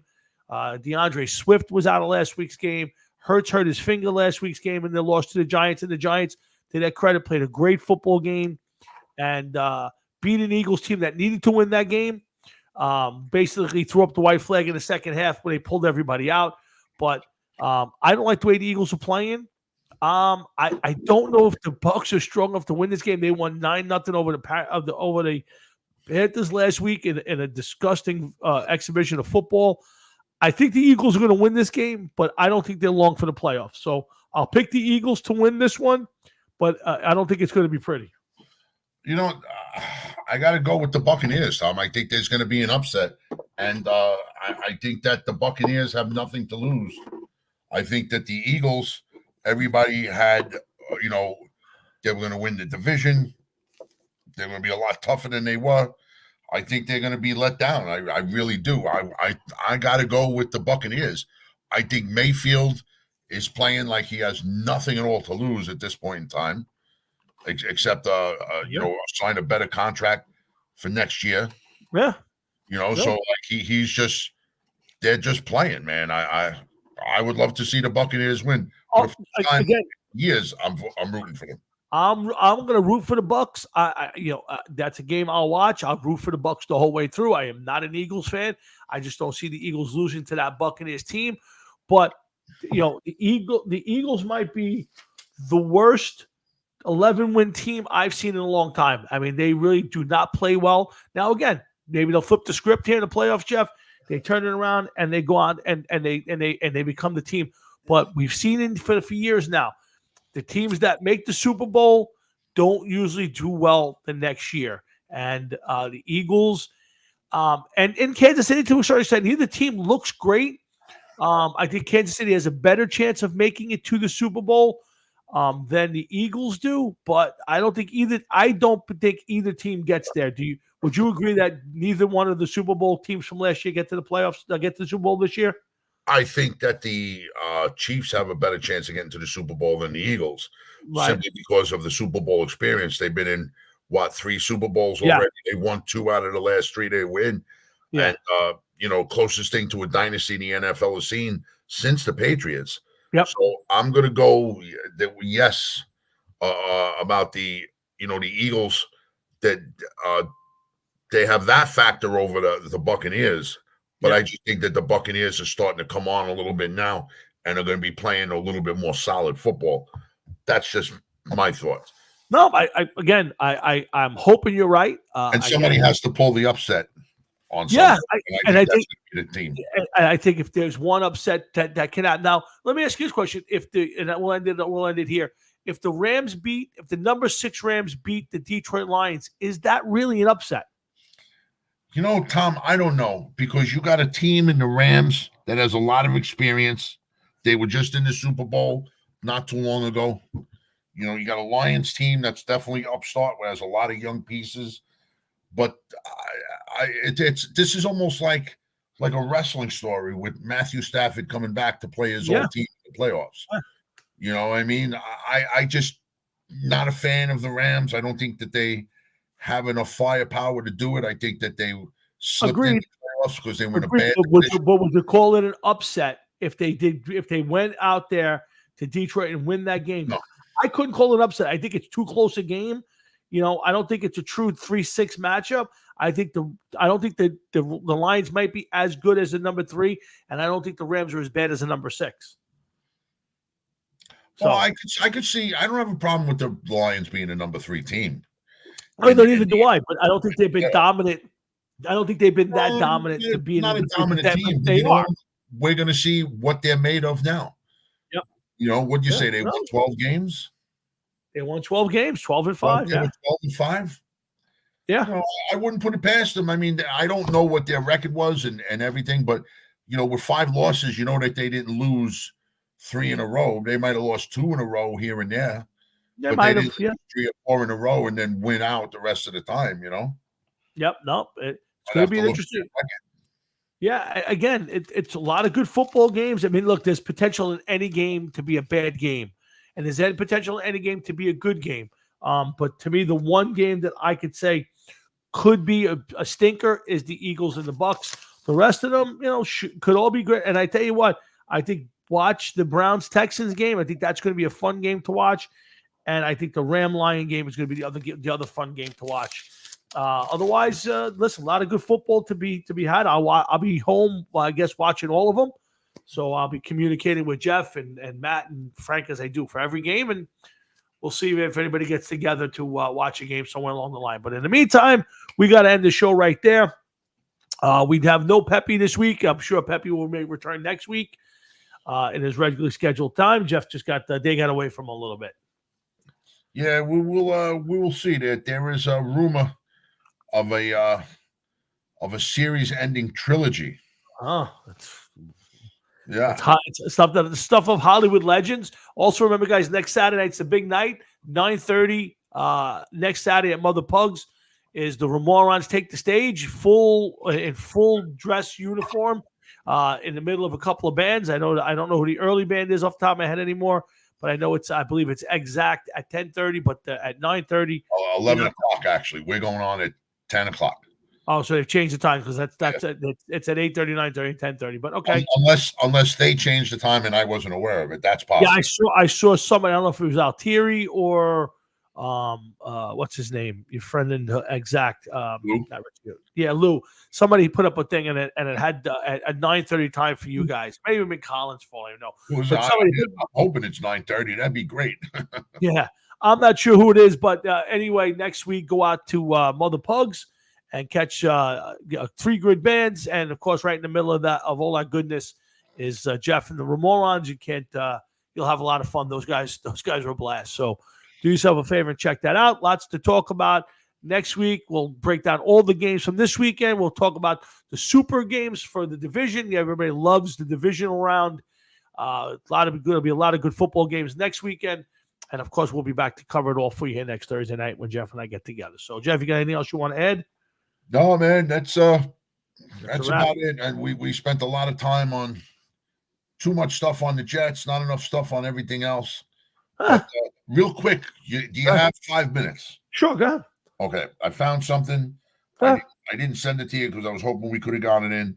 This was, I don't know who it was, but this was the greatest rock guitarist list. Oh, okay. 20. So I wanted to read this to you. Good. And see what you think, and then we could critique it.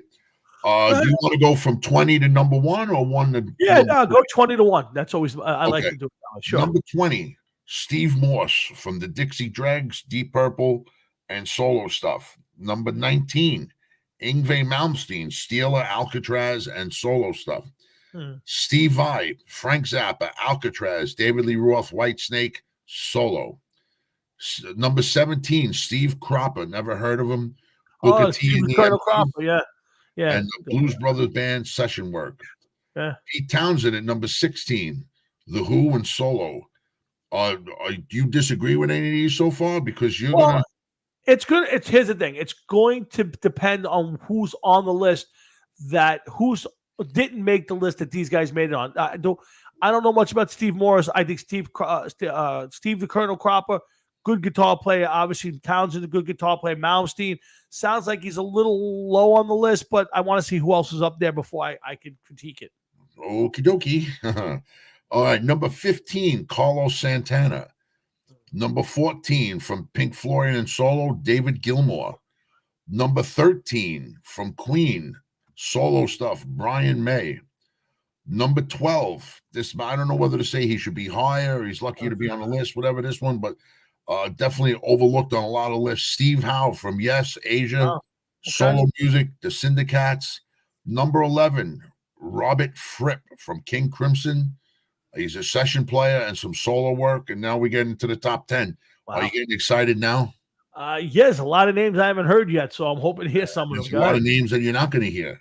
Okay, number 10, Dwayne Allman from the Allman Brothers Band and Derek and the Dominoes.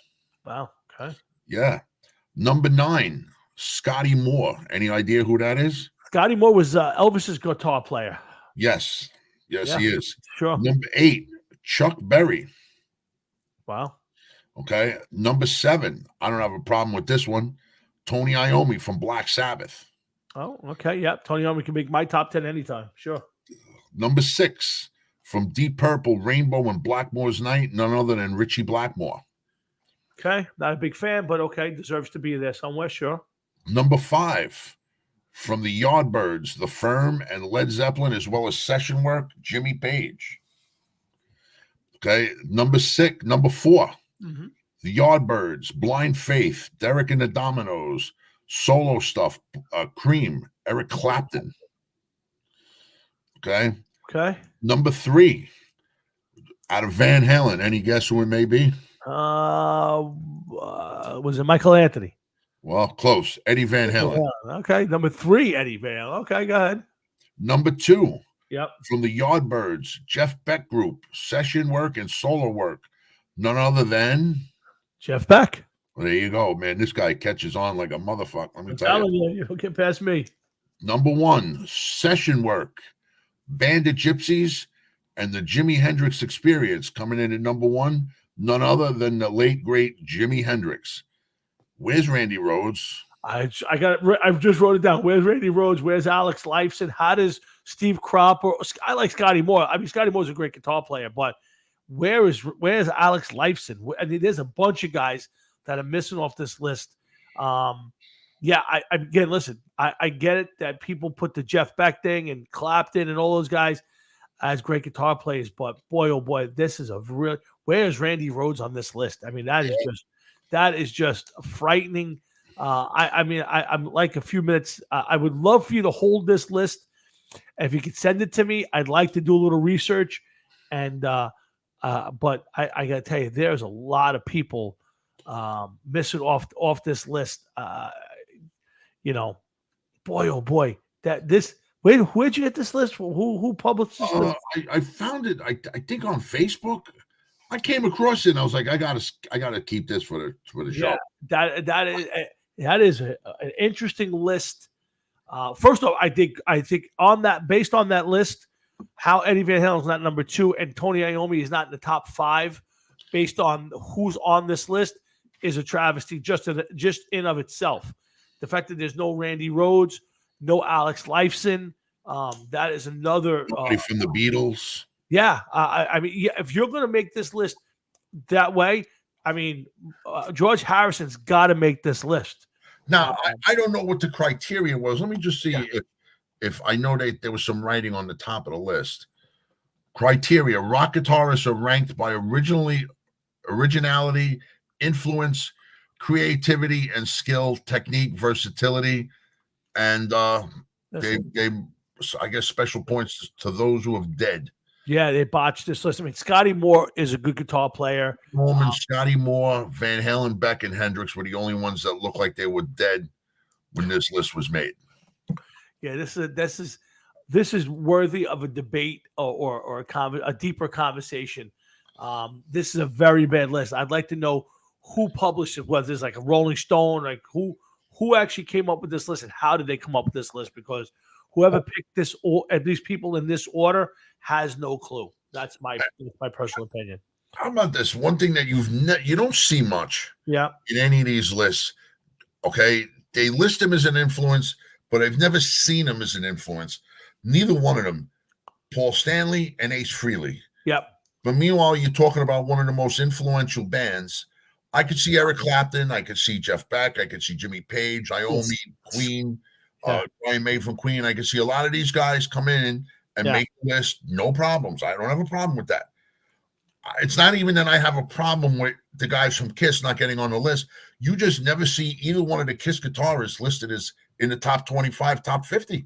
Yeah, and I have a big problem because if you really do some research and do some digging, there are so many guitar players today who will tell you, and one of your favorite Dimebag will tell you that Ace was, his pure influence. I mean, so many guys who will tell you that Ace Frehley was their influence playing guitar from that era. It's amazing that he doesn't. And again, I don't think Ace is the greatest guitar player I've ever seen. I would just give him really high marks for influence. Maybe not. Exactly. That's matter of fact, either him or Paul Stanley, I wouldn't give them many points for anything else other than influence. Yeah. And their influence was more theatrical, I think. Like it was listen. Yeah. Nobody's playing guitar because they listen to an Ace Frehley solo and be like, "Holy shit, I got to play that." It's the package. I agree with you. It's the overall package. It was the stage show. It was the makeup. It was the theatrics. It was the guitar blowing the smoke. It was the costumes. It was the fire. It was the lights. It's all of that above. If Kiss didn't have that, it's a fucking cheap Alice Cooper knockoff. I wouldn't argue it. Like I said, I think that Ace, for whatever the reason, is very influential. I don't think Paul was, not that I've ever seen, but whenever you read articles about these guys, they'll one of the first people that come, guys who are in our age bracket, guys we watched play, the Zach Wilds, again, Dimebag, a bunch of those guys will all come out and tell you that Ace was the guy that got to the play. And again, yes, probably a bit of it, but most of it was stage show. Most of it was his presence on the stage. But, Ace Frehley not making a list like this one, is to me is a travesty. Alex Lifeson, one of the best guitar players of all time, not on that list. Scotty Moore made it. There's a bunch of guys. Steve Cropper is a great guitar player. Steve Cropper is not influential. Steve Cropper is not even a household name. You can't put him on this list. No, matter of fact, I never heard of him before. I don't even know who he is. I only know him because I think he was in a version of the Traveling Wilburys, but his big claim to fame, if you look up the Blues Brothers movie, I don't know if you ever saw it, he was one of the guitar players. It was Matt Guitar Murphy and Steve the Colonel Cropper.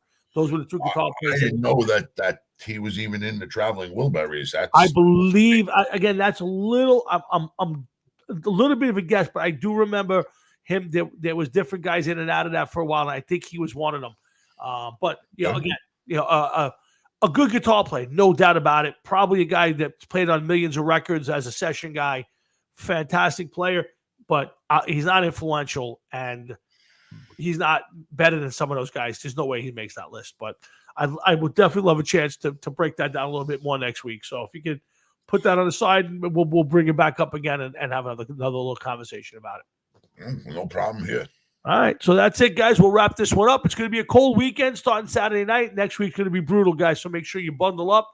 If you're going to be like me, I'm going to do a little food shopping early on Saturday, and I will be in my house watching a ton of football. If anybody's around, give me a buzz, or we can do like Frankie and Matt and Jeff do. We'll be chatting about the games along the way on our thread. But in the meantime, we're going to end the show right here. I thank everybody who popped up tonight to follow us and hit us up. Thank you all for listening and watching. And we will be back next week to do it again. But for Jeff and myself and everybody here at Hard Rocket Sports, I thank you.